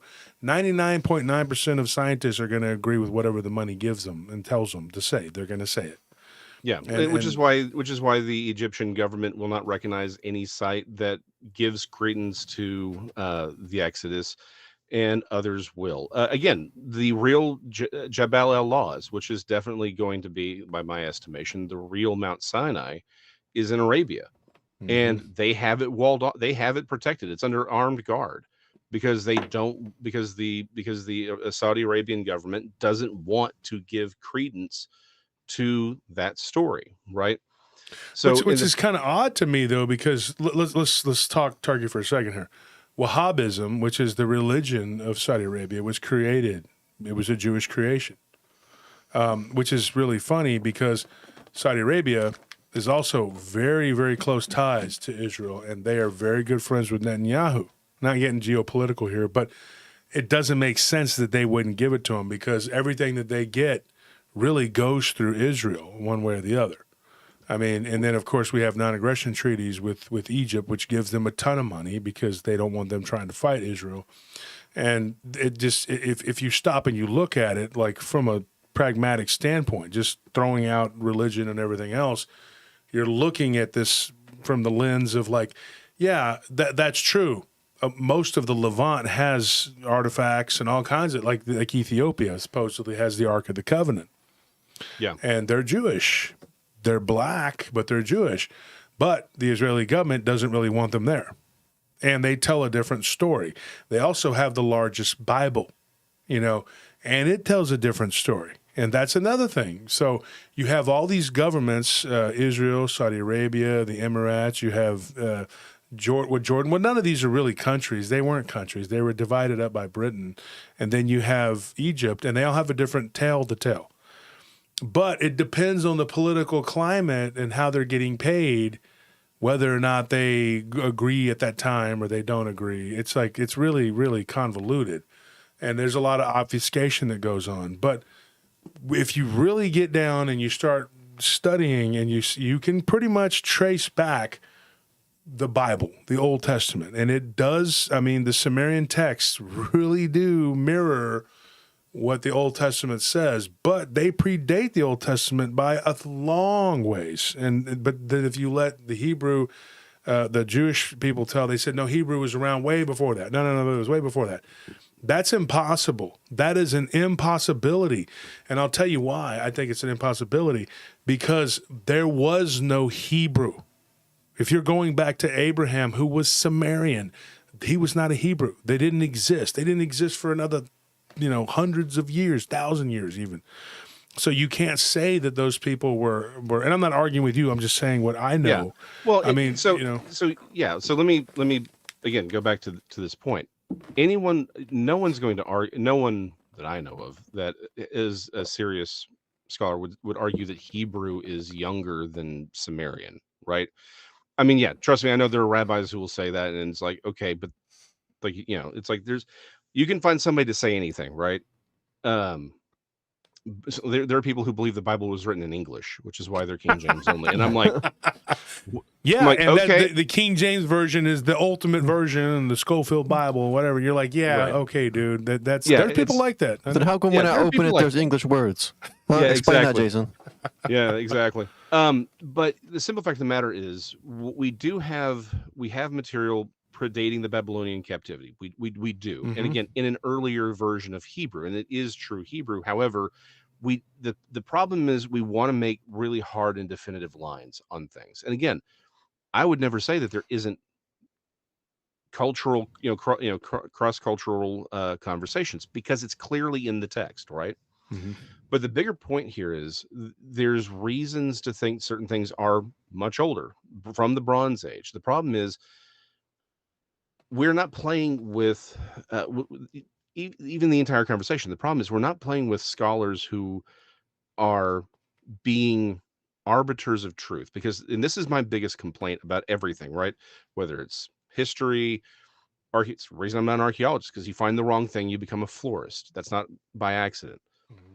The problem is, to your point, and this is the biggest point, whoever's giving them the checks is going to be the perspective that they're going to agree with. Surprise, surprise, right? And if you haven't figured out that scientists will do whatever they're paid to do, then you haven't been paying attention the last couple of years, right? It's amazing how quickly scientific consensus can be altered by a few checks, but it's always been this way. And this is my biggest complaint on everything. It's and my ultimate goal is to say, look, let's just get everything on the table, right? Let's put everything on the table, and then let's have the conversation. We can't have the conversation when Group A won't let us will just reject this information over here.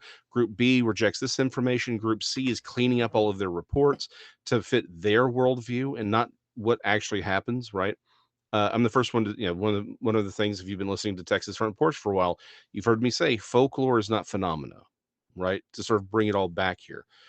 But that's everything, right? That's the problem, is there's a difference between what is actually seen and then what people say are seen. And we can't really have a better conversation that really takes us where we need to go until we can separate these things and say, what is the actual information here? And if we're all infighting and we're all just pointing out, no, this is what I want to do, and this is my perspective, but then you reject any other perspective, you reject any other information or data, then there's no value there, because now you're just fighting to fight, right? You're not having real conversations. And if we're going to get to the truth of anything, you have to be willing to look at information that you don't like, or maybe confronts your worldview, or conflicts with your worldview, and then explore it. It doesn't mean that information, by the way, here's the worst part, doesn't mean that information's right. It's just information. Yeah. It's just data.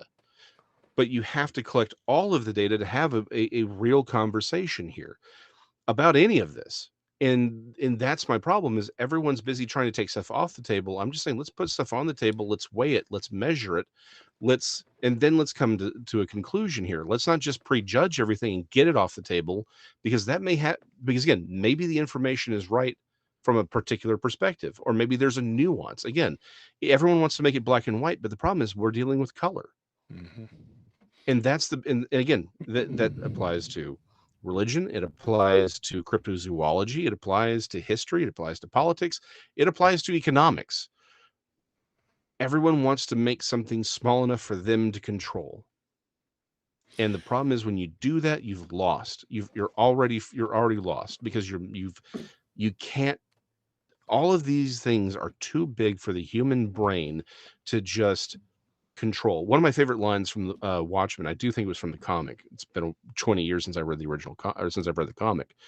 But there's a scene where the comedian is in the room with the Watchmen, right? It's sort of a flashback scene. And the movie does a great scene. Is they're trying to say, well, how do we stop World War III, and how do we stop all this? And the comedian just looks at everyone and says, it takes a room full of morons to believe that the world's problems are small enough for them to fix. Yeah. It is that desire, again, once you think, I can fix this, I can solve this, you make it immediately so small that you can fix. But to do that, you have to take so much off the table that you're doomed from the start. All I want is everything on the table, so we can weigh it, we can measure it, we can see what's real, we can see what's fake, we can see what's nuance. Maybe it's not about real or fake sometimes. What if it's just about nuance and perspective? Let's weigh these things and measure these things, but we can't do it if it's not even on the table.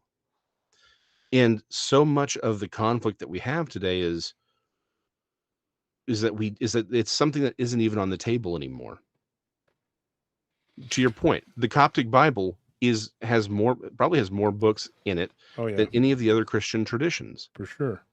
And it's not necessarily that it tells a different story, it just has more of that story. Yeah, it's right? got more information. I mean, even the Catholic Bible has the book of Tobit. You don't find that in the KJV. I mean, it's... No, so here's the funny thing. You would find it in the original KJV. Mm-hmm. The 1611 had the Apocrypha. Yeah. And the thing is, the Coptic Church has they have the Book of Enoch, right? Yeah, which should be there, especially when it's referenced by Christ. I mean, you would think it would be a lot. Yeah. Well, and I think the problem is, and this goes back to the desire for what became the Protestant Bible, was to remove anything that was not what they would consider canon. And the problem with that is you lose sorry. My apologies. Is that you lose a lot of the context for which the authors themselves were working in and writing in, right? The problem, again, it goes back to we try to oversimplify things to a point that it's no longer really useful. And that's the bigger problem. But, and I don't know how we got here from the Nephilim, but it's like, this is my big complaint with the conversation that people have around the Nephilim. It's like, yes, I'm the one who is talking to people about the Nephilim, and everyone's like, at first everyone's like, what is the Nephilim? What's going on here? Why is he talking about this crazy stuff? And they're finally saying, oh, I get it now. I understand how in many ways the Nephilim are a key to unlock a lot of what we see in the Bible. But then I see people go to the extreme and they make everything about the Nephilim. And it's like, whoa, calm down, man. Sometimes a cigar is just a cigar. Again, everything's a demon too. That's like another thing. Right, exactly. But it goes back to, it's that extreme. It's like, once you discover something, now it becomes the whole of it. And it's like, pump the brakes there, Skippy, right? Everything needs to be in its place. You need to know what it is. It is important that it's there. It does explain a lot of things, but it's not the whole. Not everything is about this thing. But that's anything. That's any topic. That's anything. That you have the people who grab it, but they want to make it the whole thing. It's like, no, just let it be what it is. Don't try and force feed it into something where it doesn't need to be. And let's actually get a better look at all of this stuff, because the Nephilim are important today in understanding things, because there's messages about what a Nephilim really is that I think we miss, because it's the authors were doing things with that story, not just in Genesis, but in the conflict in the Levant with the Nephilim. There's something, it's there, right? There's a bigger story there. There's a reason Nimrod, who is clearly not related to the Nephilim, and yet he's called a Gibborim. And most scholars will say they're trying to say that he became a Nephilim. Well, why? Why is the first tyrant a human who becomes a Nephilim? They're trying to tell you something in that text and in that story that we miss. Because, yes, a Nephilim is a human angel hybrid, true. But it's also about what you do. It's about how you behave towards your fellow man. Are you a hunter of men? Are you, which is like what Nimrod did? Are you a cannibal? Do you, and not meaning necessarily physically, but do you cannibalize the life of those around you? Or are you productive? Are you producing things to make the world a better place?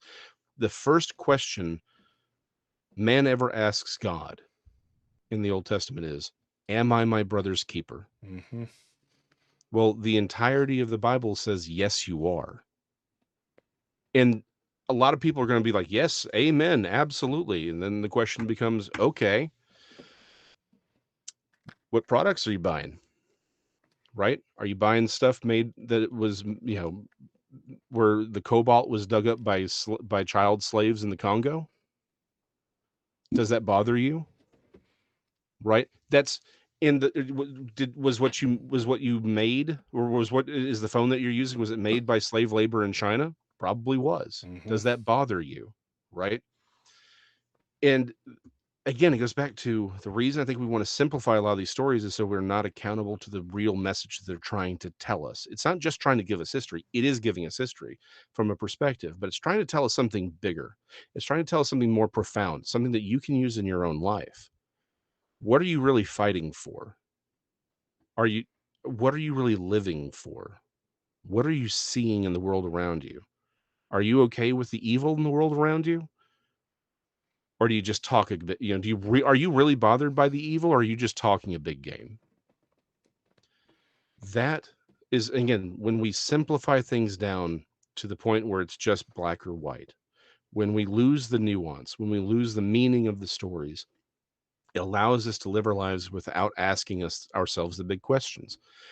When we remove the fantastic accounts of the people encountering things that are unusual and bizarre, the living dinosaurs, the Bigfoot, the Dogman, when we remove the angels and the demons and the fae, and we lose all of these things, it becomes very easy to just say, that's not there. The world is nothing more than humans are just meat and bones and cosmic accidents, and nothing matters. So I might as well just live my life, lie, cheat, and steal to get what I want. And there's no greater purpose than enjoying my life. This is all by design. This is not an accident. And the dumbing down is it's not just intellect. It's your spiritual awareness. It's your sensitivity to other humans. It's your sensitivity to the reality that's actually around us. And I think makes us vulnerable. Tex came up with a great phrase, and I wish I'd come up with it because it's really cool. He calls it sudden acute possession. How many people do we hear where it's like, I was outside. It's like, they've murdered somebody. They're like, I don't know what came over me. I just started stabbing the guy. And it's like, I was watching myself do it. Mm-hmm. What do you think that is? It's sudden acute possession. Brandy, we were talking before a show I did with her a while back, and she said something really sort of poignant, because we were talking to Ryan Tremblay about the Wendigo, and how, again, a lot of that's been, our culture has usurped that and turned it into something that it's not. And his whole point was, a Wendigo is a person who's violated a cultural taboo and essentially becomes possessed. It's like the classic view of the werewolf in Eastern Europe, right? It wasn't about you changing; it was about you becoming possessed by the thing because you had done something evil, and then it turns you into something non-human. That you go and what is the main curse? You eat people. And Brandy said, "Man, you'd think with everything that's going on today, when the Wendigo would have a lot of work." And we laughed, and I said, "But Brandy, Isn't that maybe the problem? How many of these psychopaths that we see, part of their, serial killers, how many of these things end up with them eating at least part of their victims? Is it maybe possible that one of the reasons they want us dumbed down, they want us uh, believing that supernatural doesn't exist, is to actually, because these are people who worship these things. Is it possible they want us dumbed down so that these things have better access to us, so that there can be sudden acute possessions, so that these things have all the playtime they could ever possibly want? When That's you're the point. Yeah, when you're referencing the Wendigo. Now, let me. There's a few questions here that have been posed. One of the things Larry says here, the Ur of Chaldis, birthplace of Abraham, was just east of Samaria. Now, it's actually, I'm not going to sit here and dwell on it or whatever, but I will say this, that Ur was actually in Samaria. It was a city, Yeah, and it's a 5,000-year-old, but it was 5,000 BC, and it was actually founded as a port city. And it was its own whatever, but it was eventually taken in and usurped by Samaria, which became like the entire region was called Samaria.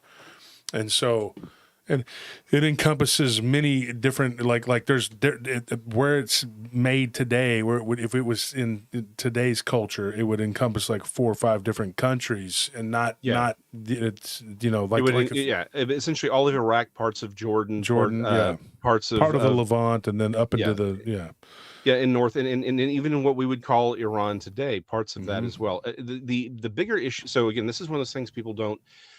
Again, our modern context is we have lines on a paper, and we're like, well, that's what that is. And it's like, that's not how that was back then. That's that's not how they operate. In fact, most countries, we would say, oh, this was this country. It's like, well, again, pump the brakes there, Skippy. There was a city state that had the major military control over that region, and they controlled what they could control. That was it. There really weren't these hard and fast lines, and there was a lot of cultural diffusion. So, yeah, true, it was a city of Ur, but to call it, Sumerian, that's Sumerian, Mesopotamian. That's all, again, that's not incorrect either. He comes out of the city of Ur, which is, again, we see these cognates, right? He's clearly coming from that culture. It's not a coincidence, that is part of where he's coming from. But again, we need to sort of change how we view. Again, we can't put our modern concepts on something from the early Bronze Age. I'm going to put a picture right there, folks. You can see that now. You see where the Hittite Empire is, where it says where Troy is, which was proven by Heinrich Schliemann, who actually proved that Troy existed. And you can see where Crete is, and Tyre. Tyre is actually, it would be, and Larry's messaging me here, it would be in Lebanon, what's modern-day Lebanon. Then you go further down, and it would be Israel, the modern Israel. The Hittite Empire would have been in part of the Ottoman Empire. Right here, if you look right there where the Hittites are, that's modern-day Turkey. You go further down, and then that would be part of what is modern-day Syria, part of Turkey. And then you got Nineveh, which is the capital of Assyria, not Syria. And then right below that would be Babylonia. But eventually the Babylonians defeated the Assyrians, and then the Hittite Empire was wiped out. And then, of course, it goes on and on. You see Egypt right there. This whole region right here would be considered the Levant. Like that's the Levant. Not the Turkish part, but further down. Now, if you go up a little bit, then you got Afghanistan and all that other. And all of that was the map. It was completely different than what it is now. The map of the Middle East from the Levant all the way up in Afghanistan, that whole region was done by colonial imperial Europe. And so the map is completely different, and it's skewed. And so you have different types of people all living amongst different people. The red wall. Okay, we can maybe get into that in a minute, Mark. So when you look at this map and all this, it tells you like how everything went down. Now, Persia, it's not on this map, but I can tell you where it was at. If you look at that map right there to Babylonia, go to the east of that. That's where Persia came from. And eventually Persia took it all out. They took that all of Asia Minor was eventually overrun by Persia. And then, of course, for centuries, which if you look at where it says the Hittite Empire is right there, then you go over, that's Turkey, which became the Ottoman Empire, which took over almost all of that you see on that phone right there. Of course, they fought with Persia for a long time. They were enemies of Persia, and Persia was their enemy to the east. And somebody says the map now is corrupt. Yeah, the map now is different. Look, I'm going to tell you this. The reason that this is important is because a lot of when you're reading about in the Bible, all these different places, just look at the geography of it, and you can see it here. was a city in Samaria, all right? But Samaria was in Mesopotamia, so it was like a city within a state, within a region. Mesopotamia, yeah. But even then, those concepts really don't apply to them. This was the age of the city-states, right? Yep. And that was just a region. It wasn't a country. Right. And again, great example of this, right? When does Germany come into existence? Because we would say, oh, Germany, the Germanic peoples, they've been there. No. The nation state of Germany, as we understand it today, is not that old. It's not that old. Mm-mm. It's not that old. It's actually younger than we are, because it was Prussia before that. Mm-hmm. Well, with Prussia, but then there was Bavaria, Saxony, Luxembourg, Hesse, all those different places became Germany, and those were little regions, and they all had a focal point city. And Austria was like the buffer zone between Italy and Germany, and Austria was a country for a long time, longer than Germany existed. Germany, as a people, they united as a people. And, somebody had made a statement one time. I was watching a video about history. I like history. I'm a big history guy, Jason. And somebody was saying, why did the Germans want the Sudetenland? And I said, well, because it actually was full of Germans. I mean, that's what lived there, was German people. I mean, there really was no Czech people there. There was, but after World War I, they just took pieces of the Germanic, assimilated country and just gave it to everybody else because they were punishing Germany for fighting, the war. And really, it was the colonial powers teaching them a lesson not to get snarky, whatever. And but even then, Germany was. I mean, this is okay. Even and I know when we mean the colonial powers, we have a very specific. Britain, France, there's very specific. Belgium. My dog is wanting to chime in on this one, but the problem is everyone's a colonial power. The reason was Sumerian was not Sumerian everybody is because it was heck. Why do we call Miami, right? Because the tribe that was there, the Miami, it was the Miami. That was a Mayan colony. Everything. This is why there's a Mayan blue, right? We know that the Mayans had groups in the Americas because they made this color Mayan blue that can only be made with materials found in Georgia, in the soils in Georgia. And so the reason we see the word Maya shows up all over Florida, Louisiana, Florida, Georgia, Louisiana, is because they were Mayan. Satellite colonies. But that's how humans move. That's how humans live, right?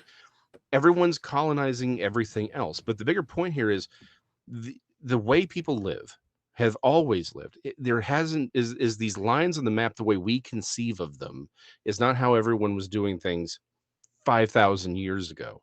That's not how people were doing things, right? And so we need to understand that those cultures grow, change, evolve. They get conquered by one group, usurped by another group. They ally themselves with other groups, and these things are ever changing and ever evolving. And that's one of those things that if we don't take that, if we just say, okay, this is, again, if you take your modern worldview and put it on stuff that happened in the Bronze Age, it isn't going to fit, and you're going to end up missing what's really happening during those time frames. Yeah, I've never heard that before. I thought that Miami was a tribe. I never heard that they were. Well, and that's where the name.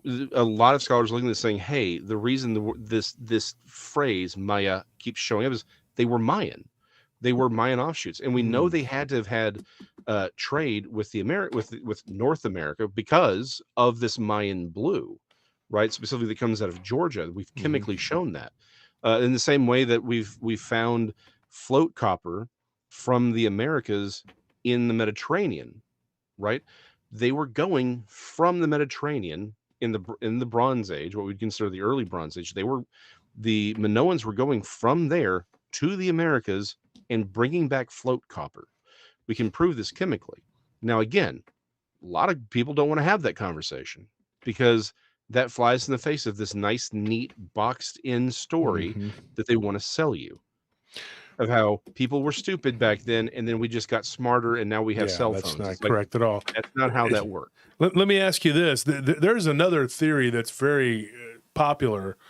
I mean, it's very unpopular, but I've heard this espoused by a lot of different people. Robert Kreider is one of them, and I've talked to Robert, and I want to get him back on the show. But the theory is that there were ancient civilizations. I'm talking that there were people from different parts of the world that were here in the New World, what they call the New World, where we're at, and that they were mining for different resources, gold, all kinds of stuff. And that's why they find all sorts of artifacts from the Middle East all the way to East Asia, and they find them all over the United States, all over Canada, all over Mexico.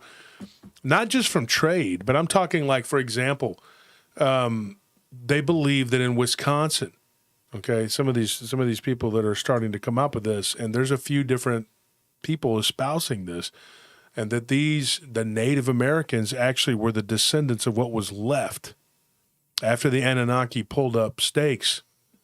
These people, some of them were Egyptian, some of them were from the Levant, some of them were from East Asia, and they were just left where they were at, and over time they became Native American, trading with fellow tribes and then interbreeding, and then there was an influx of Polynesian and Micronesian and all kinds of others, and they just sort of like traded and interbred in Viking blood too, and they became,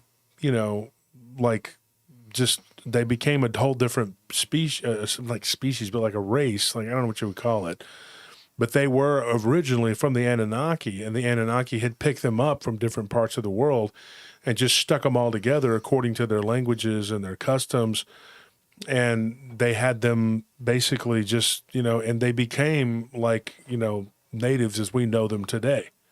Now, there's a lot of really weird evidence that would point to that, too. Like, you would find like Persian artifacts in places where they shouldn't be. And you wonder, like, how did that happen, And, of course, a lot of the theory is the ancient alien theory, It's like these beings, these Anunnaki, they didn't care. They picked people up from wherever, and they transported them to the mines to do their bidding. And eventually, when they pulled out, or whatever happened to them, those people stayed there, and over thousands of years, because if you were to look at the DNA of Aztecs, it corresponds to DNA from India. It doesn't make sense. It does not make sense. You have these people from that region, these natives that have this native DNA marker from like Tamil culture. And you're going like, how on earth does that happen? And why do they all have these pyramids, these ziggurats or these smooth pyramids? Like, why did they all have that? Why did they have that shape? When these cultures should not have had anything to do with one another. So what is your take on that? Okay, so the pyramid part is actually less interesting to me than their measurement system. I know what you're going to say, but go ahead.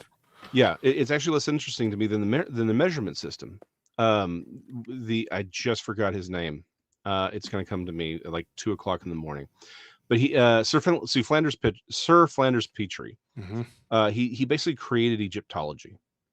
He went and he pointed out and he proved that there was a measurement system where essentially it was a cubit of like 25, of a little over 25 inches, right? But he points out that everyone had some version of this same exact measurement.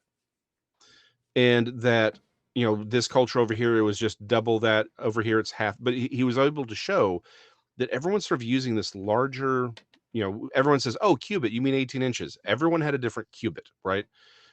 We need to keep that in mind. Again, just like everything else, everything grows and changes and is culturally derived. But he pointed out that the oldest structures were all using the same measurement system. And that really should be the prima facie evidence that these cultures were all derived from the same culture and were still communicating to some degree. I think uh, there are artifacts that aren't supposed to be where they're found. They're out of place artifacts. And the simple fact of the matter is, water has never been a barrier for humans. Mountains have been. Water has never been.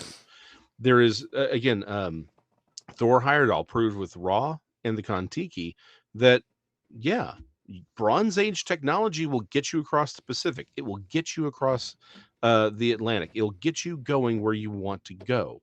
There is no reason to believe. Again, I just brought up the fact that Minoans were getting copper from North America. Water has never been a barrier to communication, because we see contact even far more recently than there should have been with these cultures. Then post 2000, post, just a couple of hundred years before Jesus, a few hundred years after, there's evidence that the Romans made it here. One of my favorite little personal, and I'm not the originator of this, but one of my personal favorite little conspiracy theories is that Columbus was actually a oh darn it, not that he was I just forgot the word. He was Portuguese. That he was actually Portuguese, and what he was doing was, the whole Italian thing was like a cover, because Portugal didn't have the ability to sail to the Americas, but they knew the Americas were here. They wanted Spain to they were using him to they were using Spain to fund their own voyage to the New World, to start chart things out so they could start laying claim to it. And one of the there's two big evidences for this. One is, on his way back, he stops in Portugal for a good long time, right? And then he goes back to Spain. The second thing is, there was a tradition of the time that you name places after your hometown, right? It's a very old tradition. Well, he names the island of Cuba. Okay. Well, where's Cuba found? It's a Portuguese city. But contrary again to what you're taught in the books, the reason that Columbus's voyage was originally very a point of discussion for a lot of people, and the reason a lot of people thought that his voyage wouldn't make it, wasn't because they thought the Earth was flat. They knew the Earth wasn't flat. It was because no one believed that there was a landmass between Spain, sort of the European side, and Japan and India. Like, they didn't believe that there was anything in between there, and they said that you wouldn't make it. The official argument was that he was saying, oh no, the Earth is smaller than you think it is, so we can make the trip. I would suggest he actually knew America was there. He knew that the Americas were here. And that's why, because his calculation said, no, India will be over here, which is where the Americas are. So he knew. My thought is he was probably Portuguese. But again, why did the Portuguese people know that there was something here?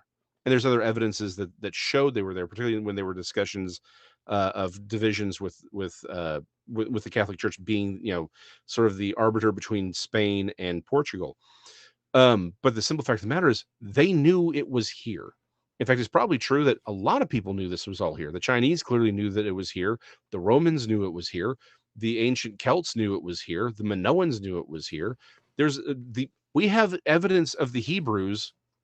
The Negev version of Hebrew is found here in Arizona, New Mexico. It's very clear everyone got here, and they got here way before anyone was supposed to be here. And I do agree. I do think that the Americas. In fact, there's really good evidence to show that a lot of like everyone's like, well, what happened to the Mayans? There's an argument to be made that the same people, the horse riding people of the steppes that we would call them the Mongols, though that's even a bit derivative, that some of those groups made it here and essentially kept what they were doing and actually caused the collapse of the Mayan civilization. That again, the point is history is more complicated than the people who put it in a box want it to be. Mm-hmm. And it's very, very clear that the story we're being told is wrong. It's obvious that it's wrong. It's obvious that it's wrong. What you're saying about the people of the steppes, that predates the Mongols by a long ways, because Alexander fought them. I mean, it goes back a long, long ways, and it goes all the way up to the Tartars, and the Tartars were still. Then, of course, the Huns were fighting the Romans. I personally don't believe the Romans came here. I think that they did it through a vassal state in Greece. I think it was basically the Greeks that did it, because the Greeks were sailors, and the Romans and the Persians, they were not seagoing people. They were very, very. They had a lot of trepidation with the ocean, and the Romans didn't make very good craft to be traveling. They could travel around the Mediterranean, but I don't think they went too far past the Pillars of Hercules. They just were not going to do it. They had a lot of fear of the salt water, and them and the Persians both. They didn't go along much past the Mediterranean. No, absolutely. But again, you go about. You find Roman coins though because of the Greeks. Yeah, again, there were probably Greek sailors that made it here. Did it, but again, but at that point they're still under Roman rule. So so they would be considered Roman, by the laws. But I think that's who it was. But they had Roman coins because a quarter of the world's population lived and died under the Caesars. I mean, it was at that time. Now, when you take this, for example, what we were talking about, like there were so many things in that I wanted to say here, and there was somebody that made a comment here. And the Phoenicians too. I mean, they were sailors, and that would be like Lebanese. That's what they are now. But I think that they all made it here, and I think that they knew. And also somebody made a point. I can't remember who it was, but anyway, I think it was Louis Maddox. He says that Columbus was actually Portuguese Jewish. I believe that. I believe he was Sephardic Jewish, and a lot of the slave trade, which went on from Zanzibar and all the different areas in northern Africa, was done by Sephardic Jewish and trading with Arabs. And the Fulani Muslims were actually the ones that were bringing up the Africans to the ports to be sold as slaves. And I think that what he was trying to do was actually working with the Sephardic, aspect under the papacy. And I think he was trying to find a route that they could eventually use slaves. I think that's exactly what he was doing. I don't think he was a good guy at all, but I think that's pretty much what happened. When you look at what wiped out the Mayans, though, it's really odd to me, because that to me is also some sort of Mandela effect, because the Mayans and the Aztecs, they were contemporaries, and now they're saying, "Oh, that never happened. They weren't." That's bullcrap. I don't care what anybody says. I read a book. It was called "The Downfall of the Aztec Empire" by John Manship White. It's a really good book, and he lays it out there. And the remnants of the Aztecs were fighting. Thank you, Anita, for that donation. They were fighting tooth and nail with Cortez's men. They had to fight them, the Tlaxcalans, or later, but the Tabascans on the coast, and then eventually the Tlaxcalans, which were beat down into a corner by the confederation of tribes known as the Aztecs, which is a term actually was given to them by the Spanish. They didn't call themselves that. They were the Zapotecs, the Mixtecs, and the remnants of the Toltecs. Yeah.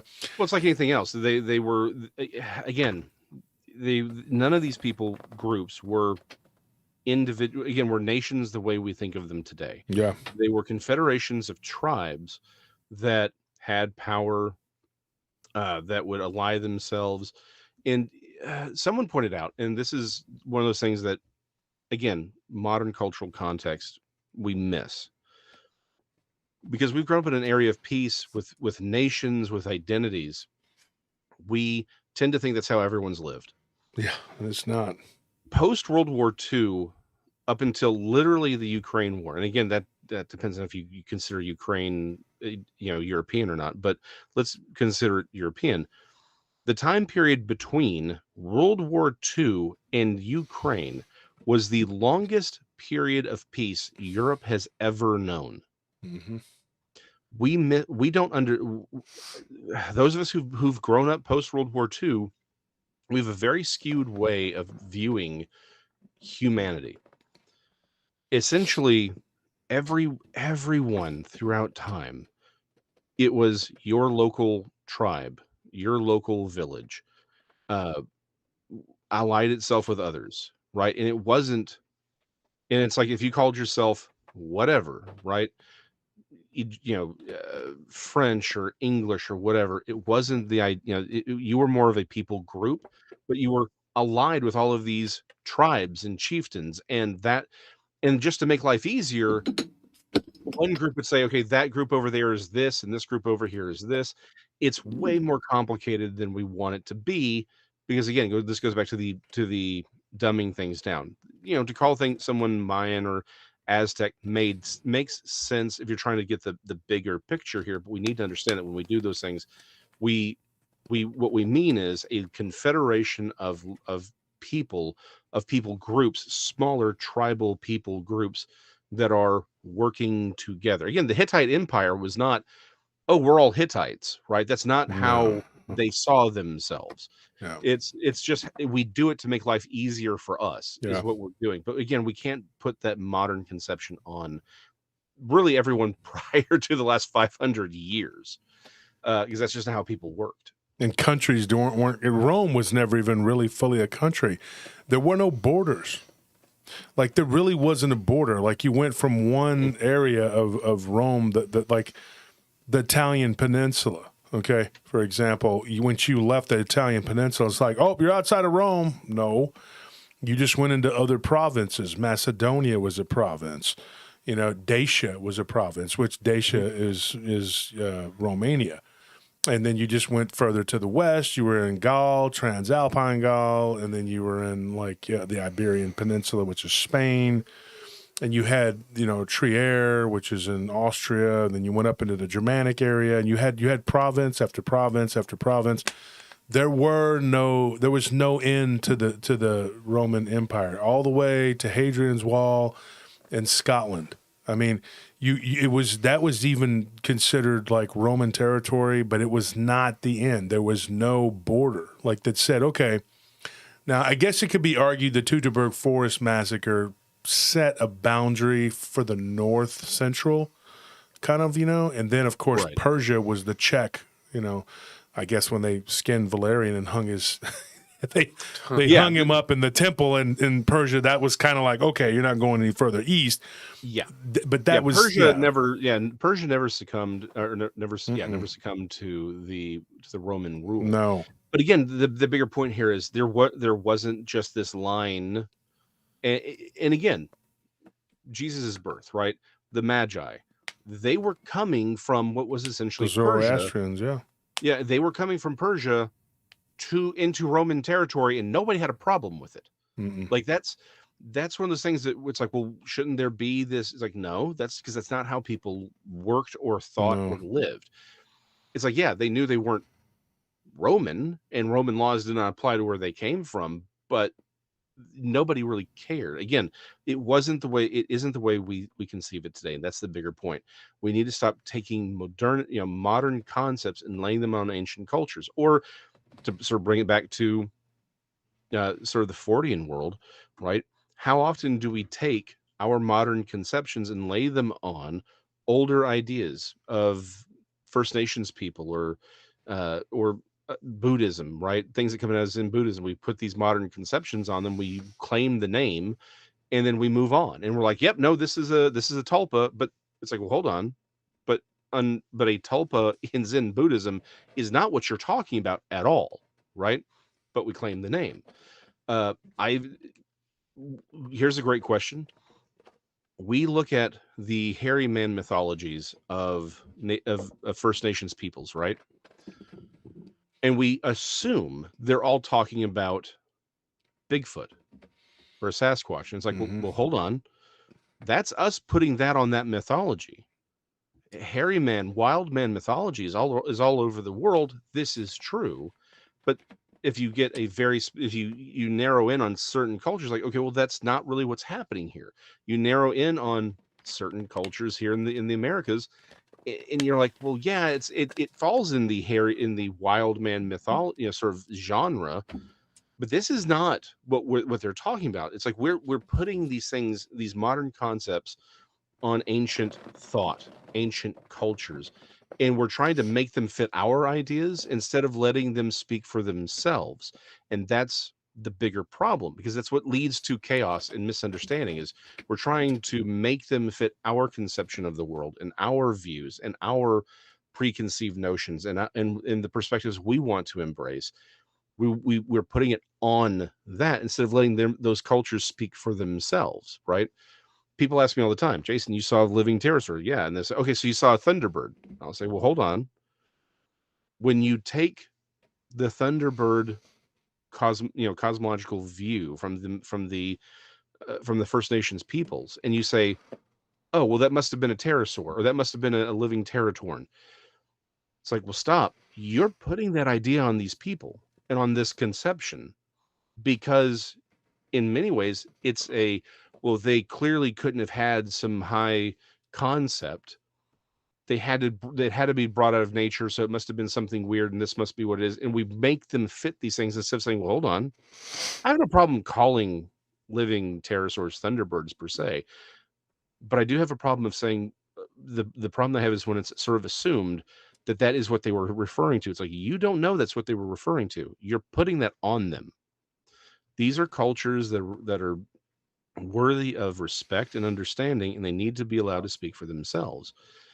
Let's not put our conceptions on them. Let's deal with things as they are, and let's let them speak for themselves, because clearly sometimes they were speaking about what we would call Bigfoot. Other times they weren't. Let's take each one individually. Again, let's put all the data on the table, and then let's weigh it, let's measure it, let's interpret it, and then let's move on. But we shouldn't force them. Again, just like the tyrants try and turn us all into mud bricks, we can't do that with other cultures and their mythologies and their lore, their conversations. We can't put them in a box that makes us feel comfortable, that works with our preconceived notions. We need to listen and actually hear what they're saying, so that we can say, okay, maybe there is more going on here than we recognize. Yeah, and I think certain word, like, it's important to remember, and this is kind of just summing up what you've been saying, that the words have connotations that people may not be aware of, and your example of people telling you that, oh, you saw a thunderbird, that's like you said, there's a certain connotation there, that there are images that are tied to certain words, and they give people like a certain idea right off the crack of the bat, and I think it's like a comfort. It's like a psychologically comforting thing, I guess, to kind of reduce things down to, like you said, a box that we can understand. But it really is doing ourselves. We do ourselves a disservice when we try to do that, and we kind of did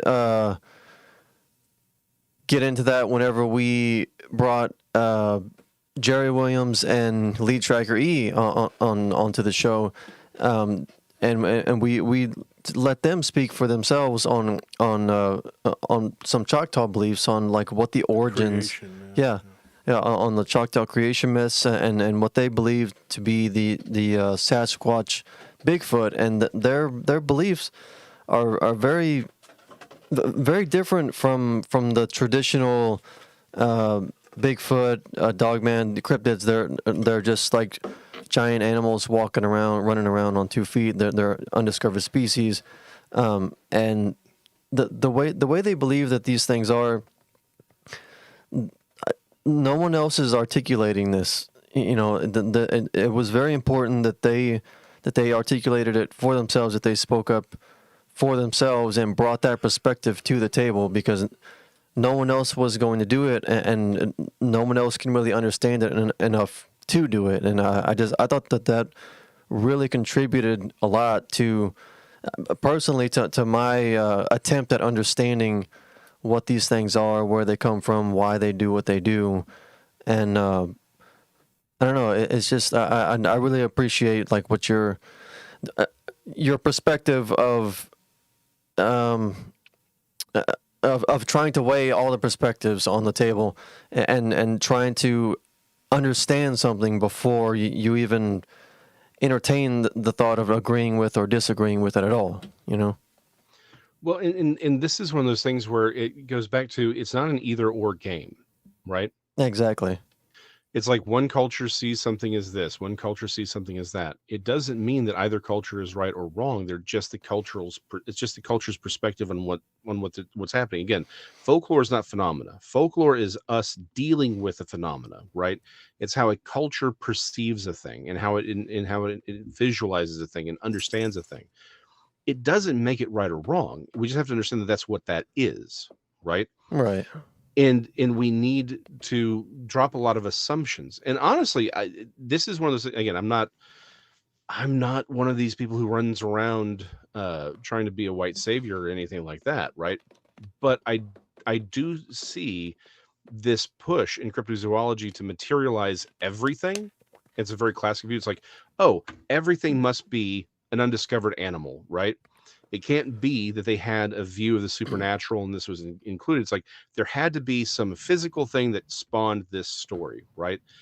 And it's like that's an assumption based on essentially racism. You're assuming these people weren't smart enough to have an advanced culture or an advanced, spiritual belief or cosmological view that's different from yours. So you're just assuming that they had to work from this, what you conceived of as a primitive culture. And I think that in many ways, subconsciously, that's the basis for all of this. We don't even confront that within our own views, and it allows us to say, okay, well, then yeah, it's like they had to have seen a Bigfoot, because that's where this mythology comes from. Even though you don't even understand the mythology to begin with, you're not understanding those stories to begin with in their own cultural context, and you're making assumptions on what provoked that worldview, right? And so you're working from your own preconception, and you're forming you're changing their worldview to fit yours. And I and I think that we do ourselves a disservice. We do that culture a grave disservice, and we don't get anywhere by doing that at all. We would do better just to say, hey, what is the story within its cultural context? What is their view? And then move from there, right? That's a better way of looking at it, rather than just trying to make it fit your conception. Because what if some of these things that we think of are, oh, this must have been a Sasquatch lore? What if it has nothing to do with Sasquatch? Or what if the Sasquatch phenomenon, this is what we've been talking about on Texas Front Porch for a long time now, what if the Sasquatch phenomenon is more complicated than we realize? What if the bigger problem is we're trying to shove a bunch of things in a box labeled Bigfoot, and it's not? What if that's the bigger problem here? These cultures were encountering different phenomena, using their words for it. They had their lore evolve around the contact with this phenomena, but it's different phenomena. But we're lumping it all together, and this is why we're not getting anywhere with any of it. It's because we're trying to make it fit everyone's preconceived notions, but then while we're doing that, we're removing elements from modern accounts that make us feel uncomfortable, instead of saying, what's all of the data? What is everything? What is everyone actually seeing? And what did the First Nations people say? What are they actually saying for themselves about what they encountered? Until we can do that, we're never really going to get anywhere, because we're working off of preconceived notions and worldviews that were created to make ourselves feel better, not working from the data, not allowing the data to speak for itself. And until we can do that, we're not going to move anywhere forward. I think that's a pretty, I think on that note, Jason, I'm going to let you run. But dude, thank you for coming on and talking. And I think everything that you've said is pretty. I mean, you're a smart guy. Well, I appreciate it. It's always, again, love the show. It's always fun, speaking with you, talking with you. Again, love y'all. Happy to talk anytime, anywhere. I don't think there's anyone who's ever accused me of not being willing to talk to people. So, but again, yeah, love y'all. It's always fun.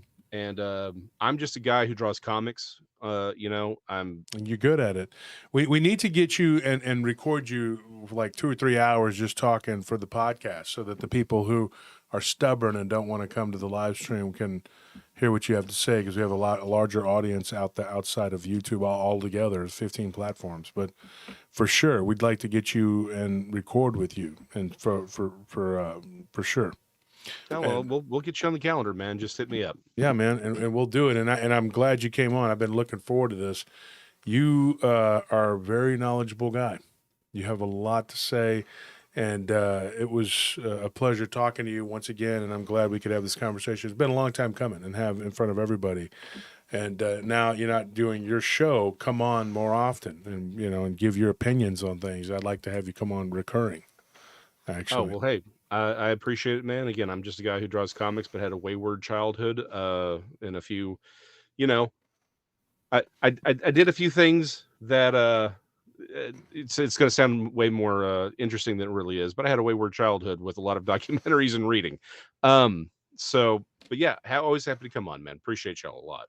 Yeah, and I don't say it lightly when I tell someone to come back and be a recurring guest, but I'd like to have you come on, especially, with this. I don't know what you would, if you're interested in the UAP thing or whatever, but that's what we're direction we're going to be headed in the next month or so, like in January. But if you're interested, let me know, because Ancient Civilization points to a lot of answers when it comes to that. And we do try to bring a different perspective to the table, and I know you do. So. Well, you definitely need to get Dean into that conversation, because that's talk to him and tell him I would love to have him come on, and we need to because I watched you guys. I used to watch you guys, and I was shocked that you guys didn't get a bigger audience.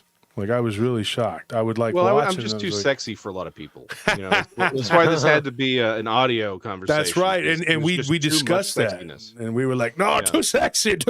No, I can't have you on. Yeah, we can't have you showing us up. Yeah, so I was like, no, we can't have this guy on. That's why I wore a nice high neck button up, man. You get the power of the undone top button. I couldn't trust you. I just couldn't have that outshining me. They have all this. You're wise to doubt me on that, because I absolutely would unbutton it midway through and be like, "Bam, sex appeal." Yeah, exactly. Couldn't help it. Tex and Blondes and Booze, they told me, they're like, "Watch out for this guy." But all right, Jason, I'm gonna let you run, man. Thank you for coming on and being a part of PRT, and we really appreciate it, man. And no, it's my pleasure. Yeah, I'll see you. Thanks, man. Bye. Bye. So that's Jason McLean, and that's, he's a brilliant guy. I've had conversations with him, and he can talk for a long time. And Bertram, the other guy he's talking about, I would watch their show, and I was surprised that there weren't more people in there, like with Jason from Paranormal Soup. Uh-huh. I don't get it. Jason Bland. He gets good guests. He gets like some amazing people. I've met some amazing people through him, and I'm just shocked that these people don't get more people that watch their shows. Spilling tea, yeah, exactly.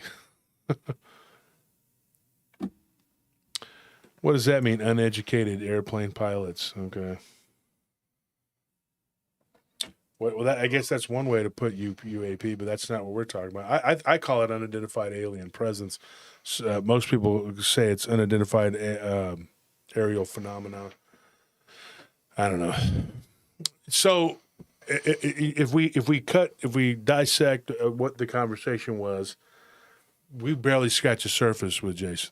Yeah. That's why he can be a recurring guest and talk about all these different subjects. And he gives a very educated and self-educated perspective on these subjects we talk about. And one of the things I will say, when you look at like what he said, I think the most important thing you could take away from what he said tonight is the fact that people look at the ancient world from the lens of the modern world. Yeah. Now, I'm going to say it, it's very simple, very simple. One of the reasons why, and somebody had asked me this in one of the groups I'm in. Well, they didn't ask me, but I gave my 2 cents anyway. But somebody asked the question. They were like, "Why was there so much like city states? Why was that such a big deal?" It's very simple. You can get in your vehicle right now. What time is it? Right here. It's midnight here. By 2:30, I could be in Houston. Okay, and that's driving the speed limit. If I drive like a maniac, I could get there in 2 hours. So, San Antonio, I could be there in the heart of San Antonio in an hour if I drive really fast. So, at this time of night. So when you're looking at like the city state, you're like, let's say Rome as opposed to Venice, or Naples, Florence, these other cities. It would take you like, it's not no 4 or 5 hour drive. You know what I mean? Yeah. You're not driving. You're in a cart, but it's going to be an all day thing to go from one place to the next. And you didn't have phones. You didn't have all this communication. If you lived in Corinth, you didn't know what the hell they were doing over there in Thebes. Yeah. You know what I mean? Like you would get the word would come through from some traveler. They're like, "Hey, there's a plague. They have, something going on." And you'd be like, "Oh, well, I better not go there." Not like I'm going to, because I live here. And you're not going to call your aunt that lives in Athens and go, "Hey, what's going on over there?" Yeah. It just didn't happen. So the governments and the way it was very much localized governments, and Rome was the same way with the provinces. Yes, there were Roman laws, but they were more like guidelines that were given to the governorship. Like if you were in the Iberian Peninsula, you were under Roman rule, but you were at the mercy of whoever was the local magistrate. And, you're not going to get, well, I want a tribunal. I want a trial by whatever, by Romans. Okay, we're going to give you 3 goats, two Celts, and a couple slaves. That's the best you get. And one Roman judge who doesn't give a crap because he wants to go back to his province and go to sleep. So that's what you're getting. Okay, so shut up. That was Roman law. Okay, so there was this, classic sayings: outside of Rome, the less Roman you are, right? Mm-hmm. That was the saying. People didn't. There was no like, oh, I'm a Roman citizen. Do you think that the Germans, the Germanic tribes, gave a crap in the forest if you were a Roman citizen or not? And just because they were living in what you declared to be Roman territory? No, they didn't. So you can't look at it as this stiff-handed government that we have here. It doesn't translate. It doesn't. Yeah, I think territory claim back then was more about like control of strategic resources as opposed to administrating everything at a local level. Mm-hmm. It's just like we seize this resource over here, so this is our area that we're controlling. But your towns and cities, you do your thing. But what's important is ours, Yeah, and you're right, and it was really just the control, and forts were important. Yeah, because if you could build a fortification, you could garrison an area, and of course, the reason now, and I had someone else say this, years ago when I was in history class when I went to college, and there was people who were in college. And they were not smart. Okay, I was blown away by the lack of reading comprehension skills, even as like a sophomore in college.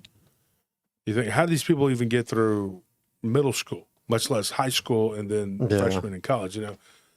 But the reading comprehension was pretty bad. But if you think that was bad, their knowledge of history was just flat out just terrible. And so I was very hip on history and things like that. I was very well read. And so somebody had posed a question, like, I forgot how they worded it. They said something like, I can't remember the whole like what it was, why forts were important or something like that, because there was just they would be miles away from it was strategic because you could get the garrison of the fort to go out and fight. Yeah. Within a 20, 30-mile radius, they could go out and do what they had to do, and then you would have another fort. So you had to. So if you were at war, taking that fort and knocking out those of their ability to marshal forces to a region was important. Like you had places like Berwick-upon-Tweed, which is like in Scotland. It changed hands over 200 years. It changed hands like 50 times or some crap. It was the Scots, then the English, and the Scots, and the English, and the Scots, and the English. And then at one point, even the French who had tried to help, relieve the Scots, and then the Jacobites and all this, and you're reading about this place. And it was like just back and forth. And it was a strategic spot. And it was they were able to marshal forces from that fort to go and fight, So if you could knock it out, then you didn't have to worry about them coming out and doing whatever because there's nobody in that area to stop you. Fortifications were under assault constantly by the natives, when they were the Western expansion. And so you had townships and things that would be built up around the fort. And guess what? A lot of times forts were built near what? Rivers. Water. Yes. So you had townships, and then just because there was water didn't mean they wanted to build there. They needed somebody that could be like, hey, you got to protect us from the Comanches or the Cheyenne or the Sioux. So you would build your townships around those forts. Once that fortification is knocked out, you don't have anybody there to say, hey, we're going to protect you. You're sitting duck. You're just a town that's there to be plundered. And so whenever you that's why, the person that asked that question, she was like, why were forts important? What does it matter? I'm like, what it matters, it's huge. Nowadays, not so much. You got military bases, but you can get in fighter jets and fly hundreds of miles to go and police an area. It's not the same. Yeah. It's just like a depot where they hold munitions and troops and whatever. And another question was posed in this same class. Why were there so many forts? Why are there so many military bases in the South of the United States? Do you know why? Probably because they were fighting with the Native Americans all the time. No, because they were occupied. Oh, yeah. All the forts, all these military bases that were in the Southeast were because after Civil War in the United States, Reconstruction. During Reconstruction, the North just put a base here, a base there, everywhere, and it was to keep the Southerners in line so that they wouldn't, they could enforce the federal government's will upon them. Now, I'm not going to get political here. This is not a political show, and this is not about politics. But what you're seeing now, pay attention to what's happening in Colorado. Whether you like the guy or you don't like the guy, I'm not even going to say his name because I don't want YouTube coming down on me for whatever reason. But what's happening right now is they're trying to say, hey, we have states' rights. You do. You really do. But there's this thing called the federal government, right? It just seems like certain people want to take laws and rules and use them when it suits their purposes. Now, these same people that are saying this guy can't be on the ballot in Colorado, those are the same people that were like, they would be like, well, you can't secede from the union because we have federal government. I don't care about your states' rights. The federal government is in charge. Mm-hmm. Then it's like, we don't want them on the ballot. States' rights. Yeah. States' rights and doing what they're doing is literally what caused the Civil War. Now, people will tell you, it was about slavery, it was about this, it was about that. Okay, yeah, that was one of the issues. That was an issue that was used for the federal government to flex. That was not the real issue. If you think they actually care about people, okay, and whether you're a slave or not, you're totally misguided. Okay? But what's happening now could be a powder keg if things don't get smoothed out. Because if other states start doing that, then other states say, well, you know what? We don't really like being told that we can't just make up our own rules. That could be something that's going to galvanize people, because I live in a state that's very much like, hey, every day in the street here, you hear people talking about, I don't want to be a part of the union. And I'm not joking. Like, you hear it all the time. In fact, the guys we were talking to today, the Kentucky dudes, they were talking about Texas and, you know, how they like it and stuff, and they like this independent spirit and all that. And I'm like, yeah, there's a lot of people here who feel like they would be better off not being a part of the union. Now, I will tell you why they think that, and I'm going to tell you this, because Texas has enough resources to literally carry the entire United States for 200 years. You think I'm joking. I'm not saying that because I'm from here. I'm being honest. Texas doesn't need the union. The union needs Texas. And I know you're from another state, and I know you think your state's great, whatever, blah, blah, blah, but the Gulf Shelf and Wolf Camp, that's all I got to say. Look it up. We don't need the union. Believe me, we have enough oil to power the entire country for 200 years. And we're not, and Alaska's like, well, what about Alaska? Okay, what, the 12 people that live there? Who cares? Okay, I don't care. Alaska, I love the country. It's great. It's a beautiful country, whatever city, I mean the country, countryside, whatever. You got 20 people, 12 people. I don't know. You don't talk to me about Alaska. What I'm talking about is Texas and the resources we have here and the people who are very independent-minded people and are getting really tired of propping up this country, okay? I'd say us and about 4 or 5 other states are pretty much doing it, and that is something that people are getting really tired of. And you hear it, the grumbling all the time. I'm not saying I'm that person. I'm just saying that's what people are saying. When you are in conversation with like-minded people, they'll tell you. Florida is another one. Florida, and they like to make fun of Texas and Florida, but where would you be without us? Ask yourself that. Do you have oil like we do? You don't. People say, California's got the biggest economy in the whatever the heck. How much oil do you have? Huh? Because you can't power this country for 200 years. We can. That's all I'm saying. Yeah, you have fruit. Okay, you have a big fruit market there. Great. You got some resources, but not like we do. You need us. We don't need you. That's the thing. And when you talk to people or just listen what they're saying, especially the older generation, they don't want to be a part of this anymore. It's very much like what was going on in the European Union. You had 3 countries that were propping up that whole thing, and Britain got out. Britain was like, you know what, enough of this. And they got out. Germany, they're propping up the whole freaking thing. And guess what? 2 countries now, they're over there putting troops into Ukraine. You think I'm kidding? Germany and Britain. What do you think's going to happen? You think Russia's going to be okay with that? Oh, man. Russia's got enough resources to power the entire world for 200 years. Do you think that they're going to be okay with us at their doorstep with NATO doing what they're doing? You think this is a joke? You think China and Russia, they're big time. They're doing exercises. They were scrambling jets in South Korea a few days ago. It's getting kind of spooky, man. You know, and then they're over there telling Japan, well, you can't be having this, you can't be having that. You might want to just tell them to go ahead and rearm because they need to be ready. Okay? You have certain hot spots and things that are happening geopolitically.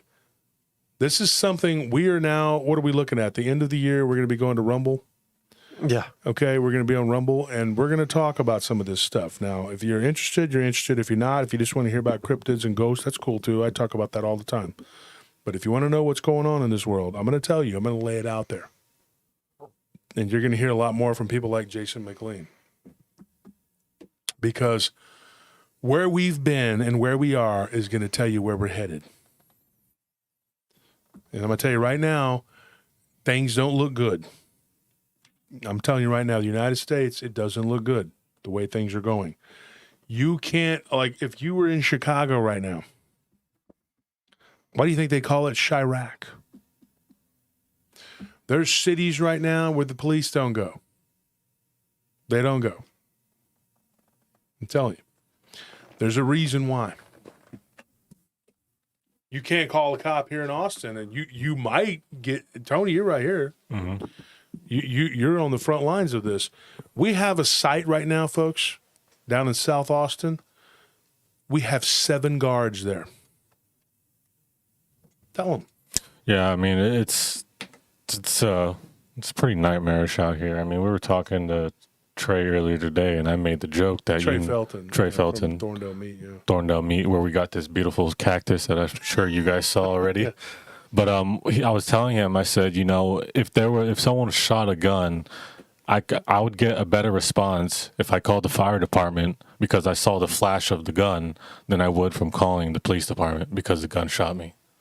Now, if there's a wound from a gun, there's gunshots all the time. Yeah.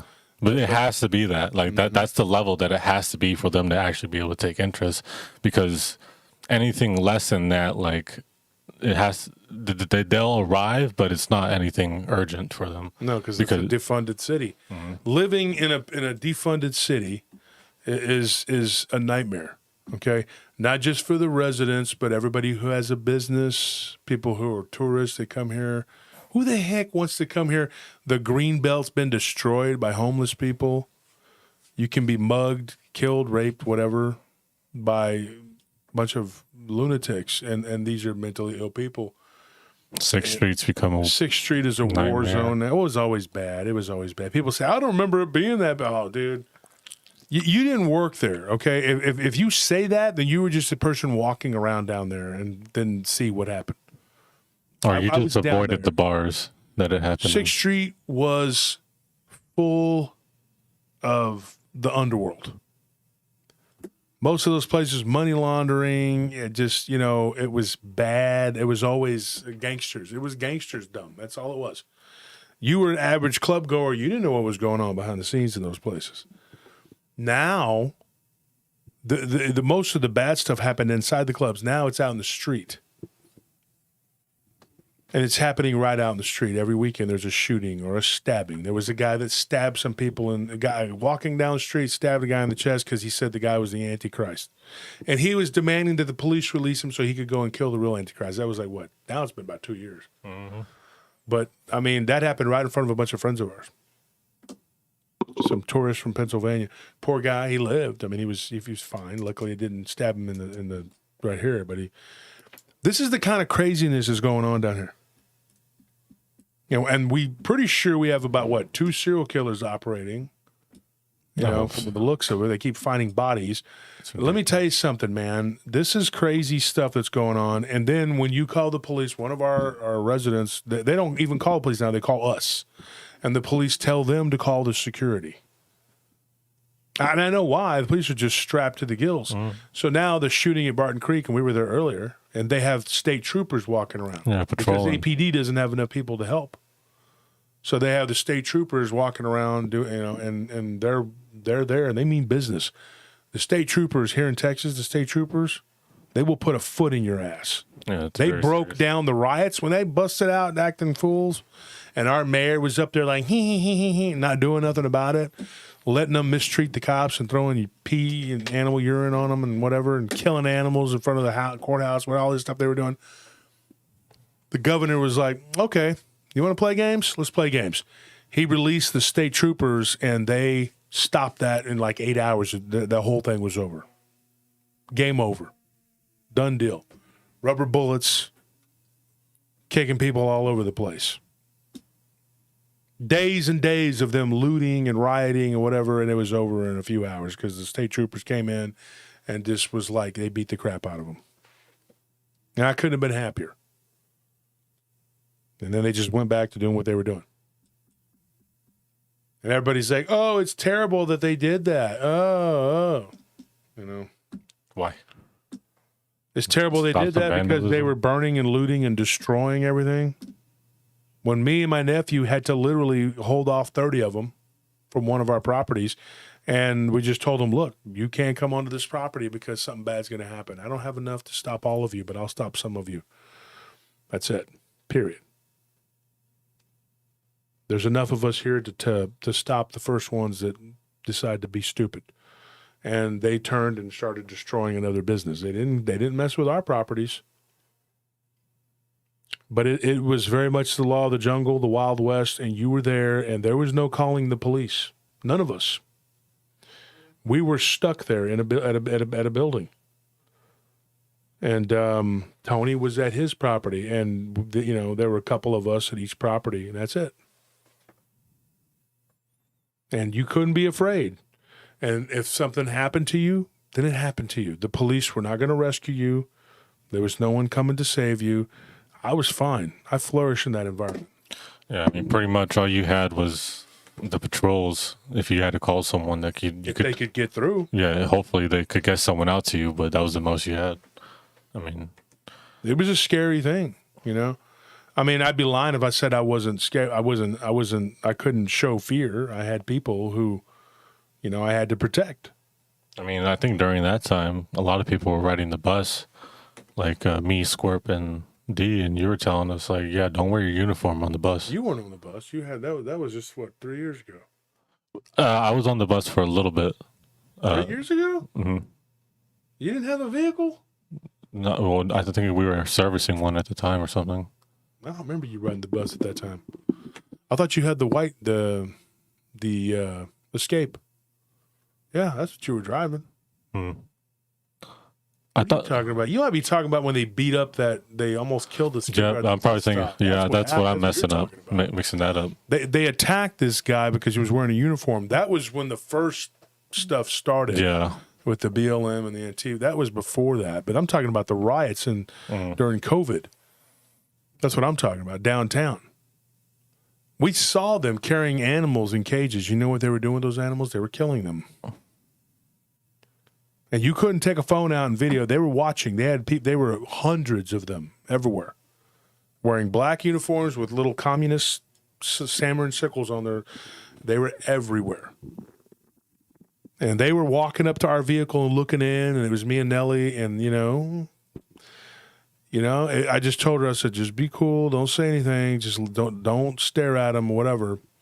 And all you could do was hope for the best. Don't be afraid. But I'm not afraid, I'm not that kind of person, Nellie was mad, and they were, what do you think they were doing with those animals, folks? Is this life worth more than this? And they were unaliving them. And you couldn't video it because if somebody did, they'd run up and they'd attack them because they didn't want people to see the sickness that they were doing. You think I'm joking? That's what I saw them doing. I saw that. Somebody says that then you're lying.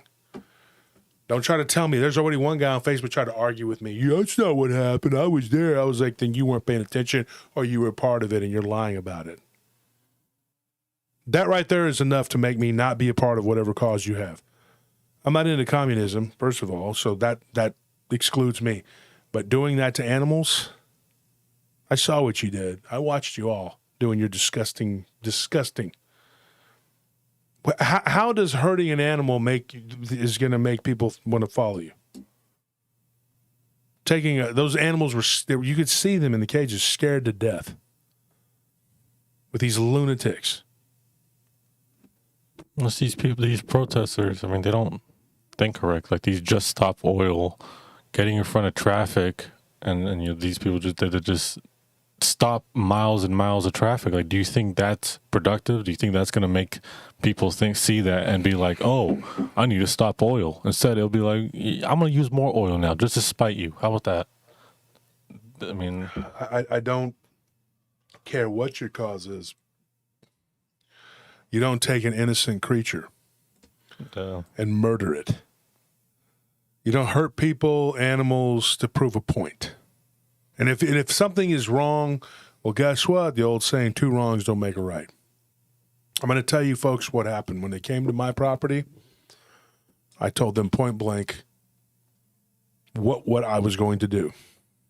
They had their little megaphones, whatever. And me and Zane stood out in front of them, and we were cut off from everybody. We were completely cut off. And I told them, I'm like, if you come to our property to try to destroy it or hurt it, whatever, I was like, we're working class people like you. I don't agree with what you're doing, but if you come to try to destroy over here and hurt these people that live here, this innocent people, And this one guy, oh, there's more of us than there are of you. Well, there's things that equalize that. I can't get all of you, but I'll take care of the ones in the front. How about that? And I showed them exactly how. We're going to discuss that. And they said, okay. They turned and began to destroy the department store there. And we went to the top of the parking garage and we watched as they burned, looted, and rioted for hours. And we just stayed inside the building. We looked, we watched them, and then we went inside. That's it.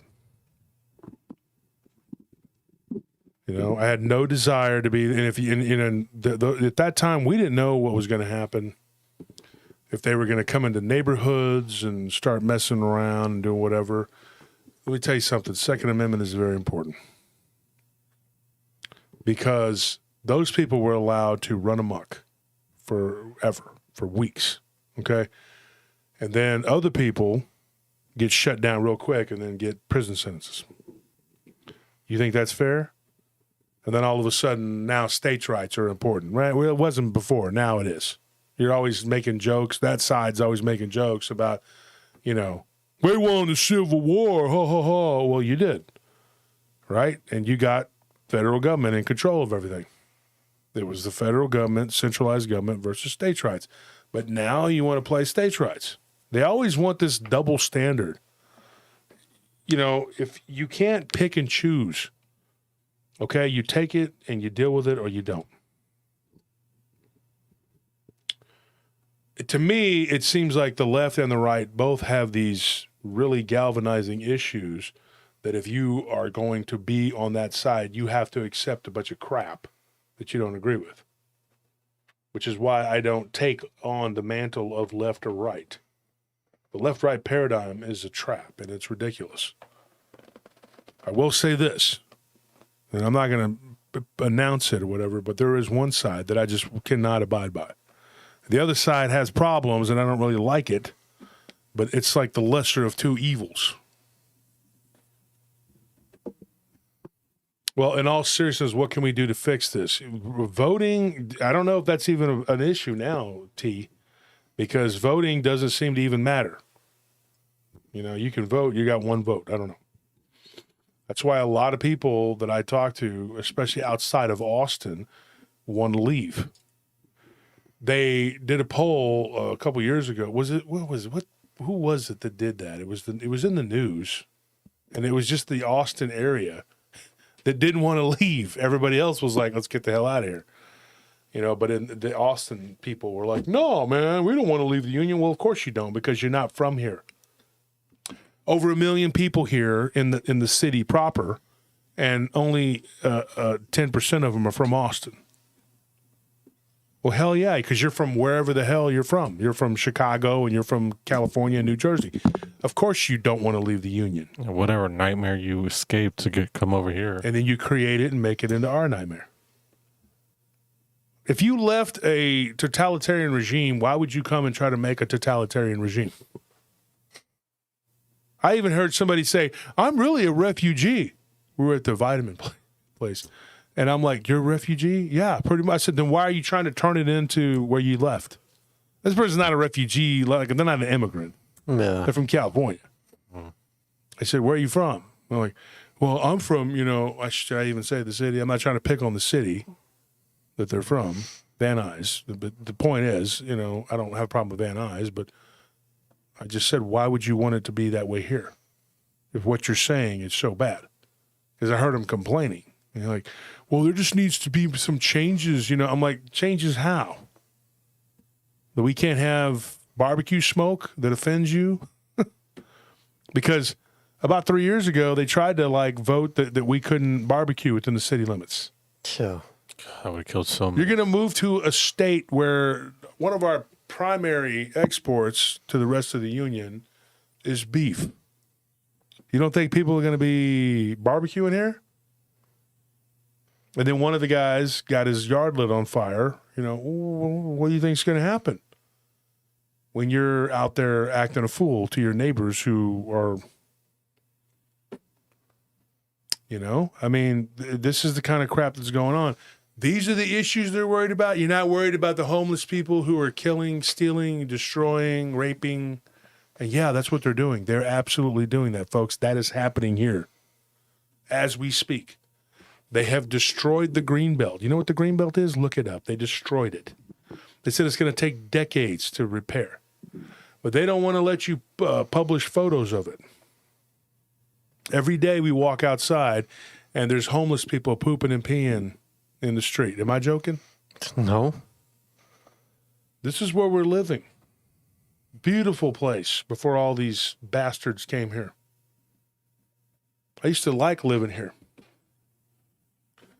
You go to Barton Springs and you go swimming, and 6th Street was fun. There was live music, and now it's a freaking war zone. And what better way to stop a war zone than to let's defund the police? Because that's how you end a war zone. And then when we do our job on some of these properties, we're too heavy-handed. One of our properties right now, I'm going to tell you right now, you know what they're doing? They're leaving out food and water for them. And then they're telling us to deal with them. I was literally having to bite my tongue beside myself. And I'm like, okay, how am I supposed to do this with my hands tied behind my back? You want a kinder, gentler, okay, sir, can you put the knife down and not stab that lady? Can you please don't do that? Come on, please. Can we go? I'll go. What do you want? You want a 6-pack of beer? Let me go buy you some beer. You want some marijuana to give so you can calm down because your nerves? Please don't rape, kill, and steal. You sound like the most aggressive policeman in the UK. This is ridiculous. Ridiculous. And then people are over here talking about, oh, you know, we got to. They're people. Yes, they're people, but they are acting worse than animals. I love animals. Okay. These aren't people. Okay. These are the dregs of society, and the inmates are running the asylum.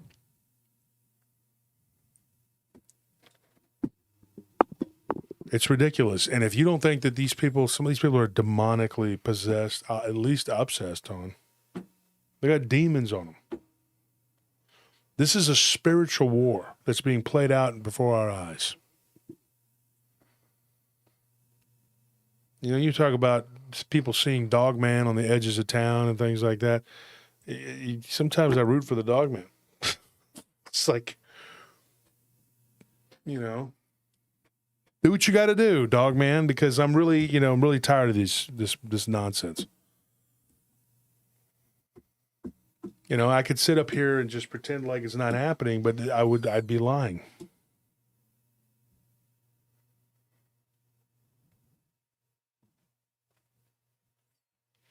So, I mean, that's where we're at. I mean, I was working at a graffiti site, or graffiti wall. They were moving it. Oh, explain that. Oh, yeah. It's basically this area where a bunch of people just graffitied the heck out of it. So they turned it into a mecca. Into like some kind of beautiful thing. But then eventually someone was trying to get rid of it to build some condos.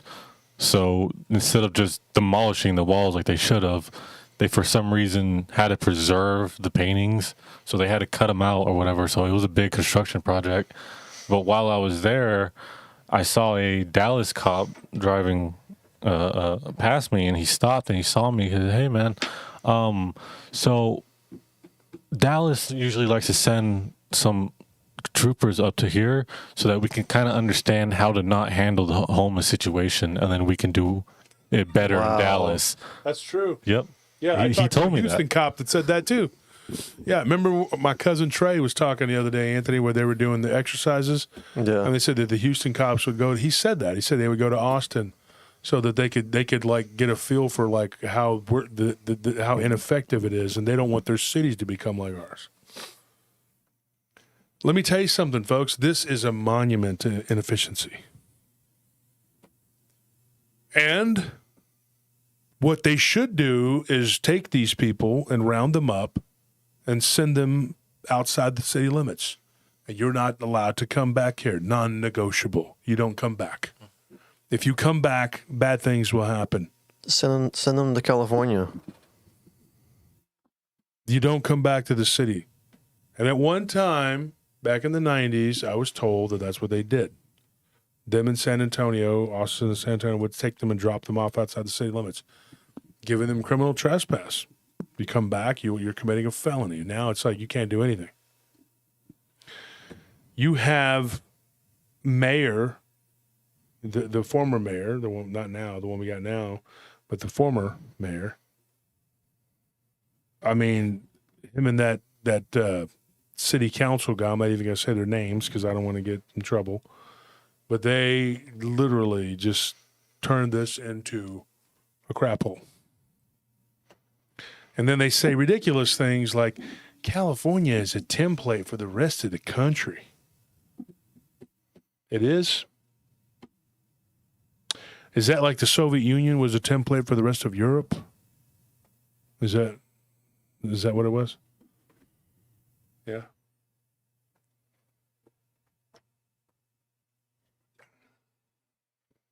Somebody says, I can't read what that person's name is. It says, I think cities can get cursed, become evil, just like anywhere else.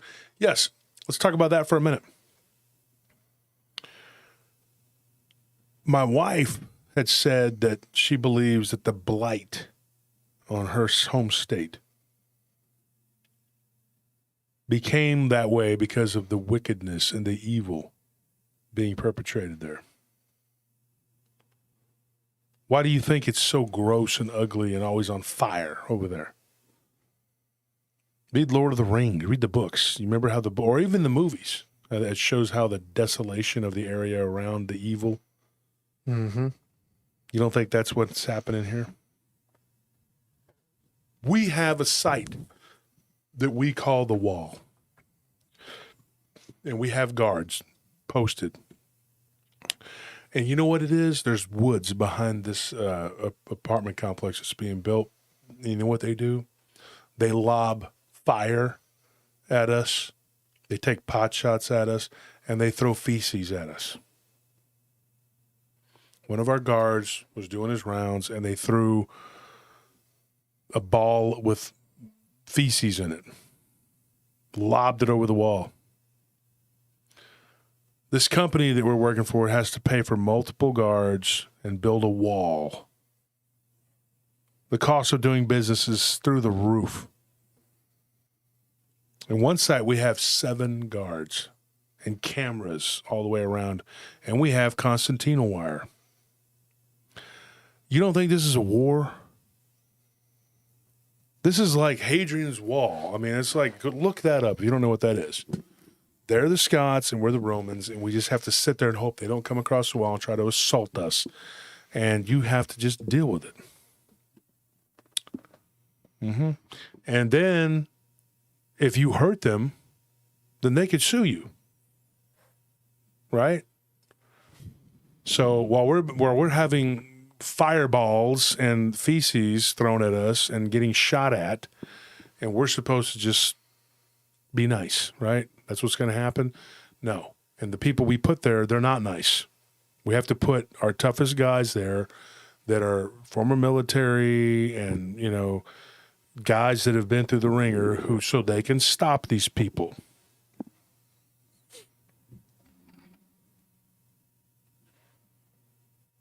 It's ridiculous.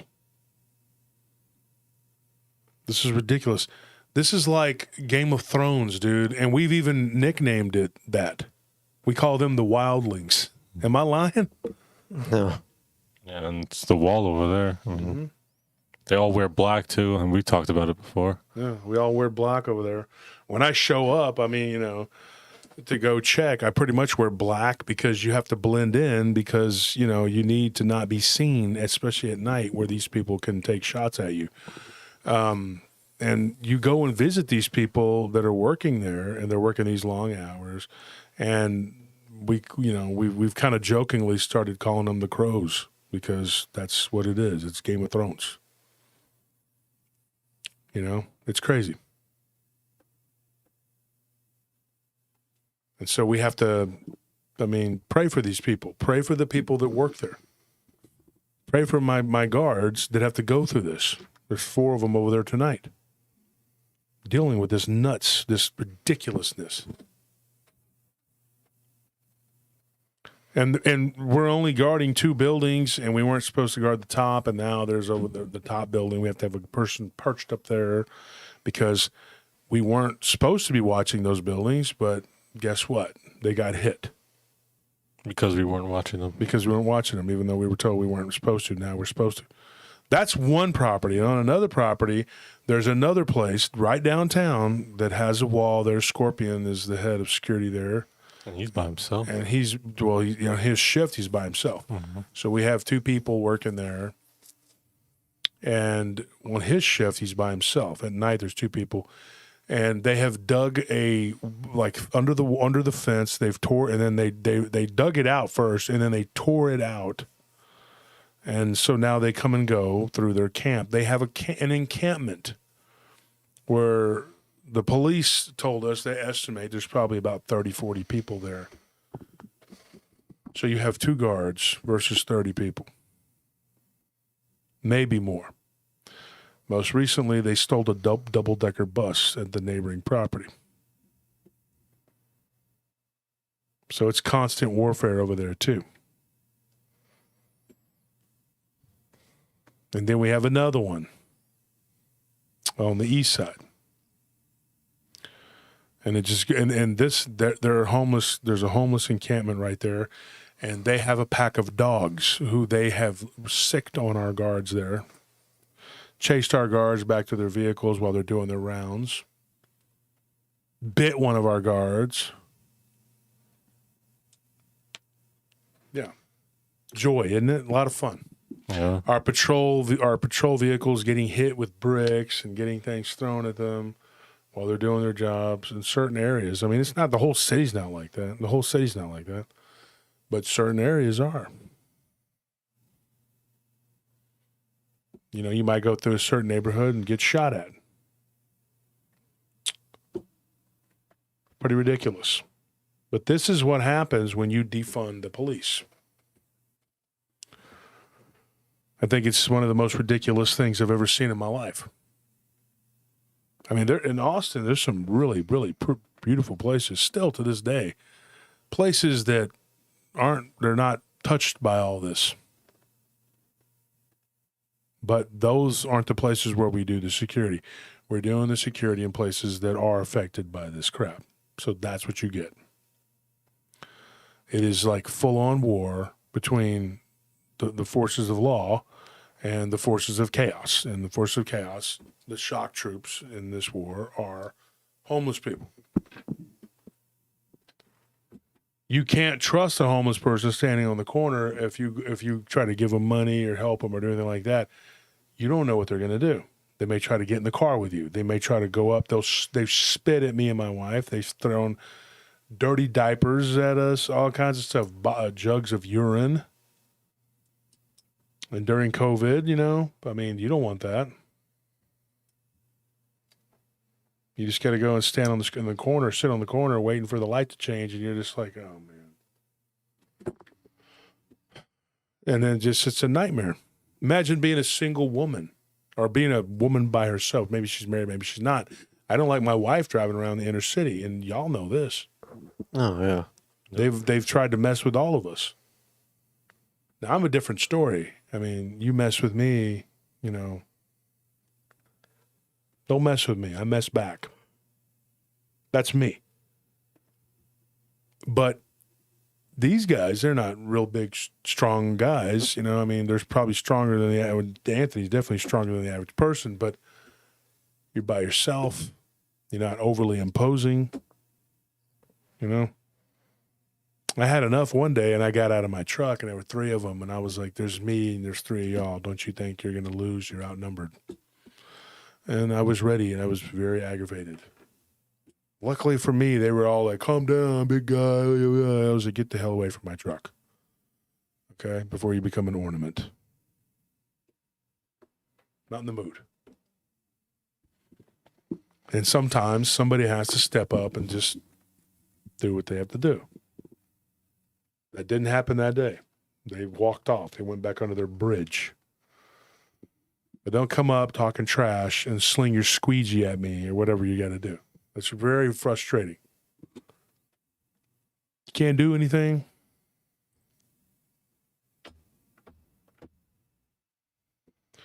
Chances are, if you do, you'll probably be the bad guy.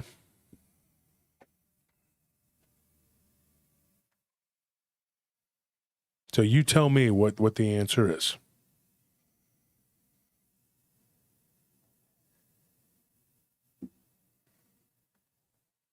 Mike Turner, yes, I actually have that too. Yeah, the Law Shield, yes. We are actually members of that too.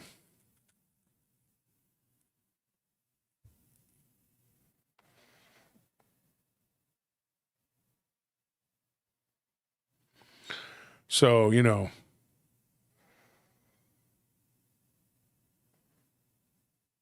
Larry knows about the wall. Yes. Larry's worked it, and he knows. There's a bunch of crap that's gone on there. We've had to try to get a handle on it, but it's still bad. They get in, they go up to the roof, they go into the apartments that are being built, they go to sleep, they do all kinds of stuff. They start fires. They pee in the stairwells. They do all kinds of garbage. They do all kinds of crap. And we just have to fight them and fight them and fight them and fight them. So, yeah, it's not all fun and games here. If I had my way and I was the mayor, the manager, whatever you want to call it, of this place, things would run smoothly. But I'm not. So it is what it is. So there, folks, pray for us. Tomorrow night we'll be back. We're going to tell some stories, retell people's stories, and we won't go off on a tangent about this stuff. We've already talked about it. But now you see what we go through, what we're dealing with, and where we're coming from, and hopefully you guys will understand. It's not all bad. But where we're at, it is. Because if it wasn't, we wouldn't be there. My favorite posts are the ones on the outskirts who don't want that crap coming to their place, and it's not there yet. So then you just kind of, you're preventative. And they're the ones that are smart. They don't wait until it gets so bad that, you know, they got to hire us to protect them and drive until they're on fire to call the fire department. Yeah. A lot of these places, they wait till they have the cancer, and then you have to go cut it out. Don't do that. Be a little preventative. A little bit of money in the, you know, will go a long ways. You know, they don't want to pay that money for the patrol or for the guard or whatever. It's really stupid because what's going to happen is if it's not affecting you now, it will. It will. And I've cleaned up a lot of hoods here in this area. And if people make they think it's a joke. They're like, oh, Austin's a liberal city. Austin's this, Austin's that. Ain't nobody going to do nothing in Austin. Are you kidding me? It's more dangerous here than it is in the other cities. Are you joking? Have you been to Seattle lately or to Portland or San Francisco? I was there a few years ago, and it was a nightmare. You don't think that's here now? That's here. And then it all spreads out from here, and all these neighboring towns become thriving shitholes. Eddie Pett says, I want to see. Come down. I'll show you the royal tour. Anyways, folks, pray for us. Pray for my crows at the wall. Leave on a positive note here. What does this guy do? Here we go. Yeah.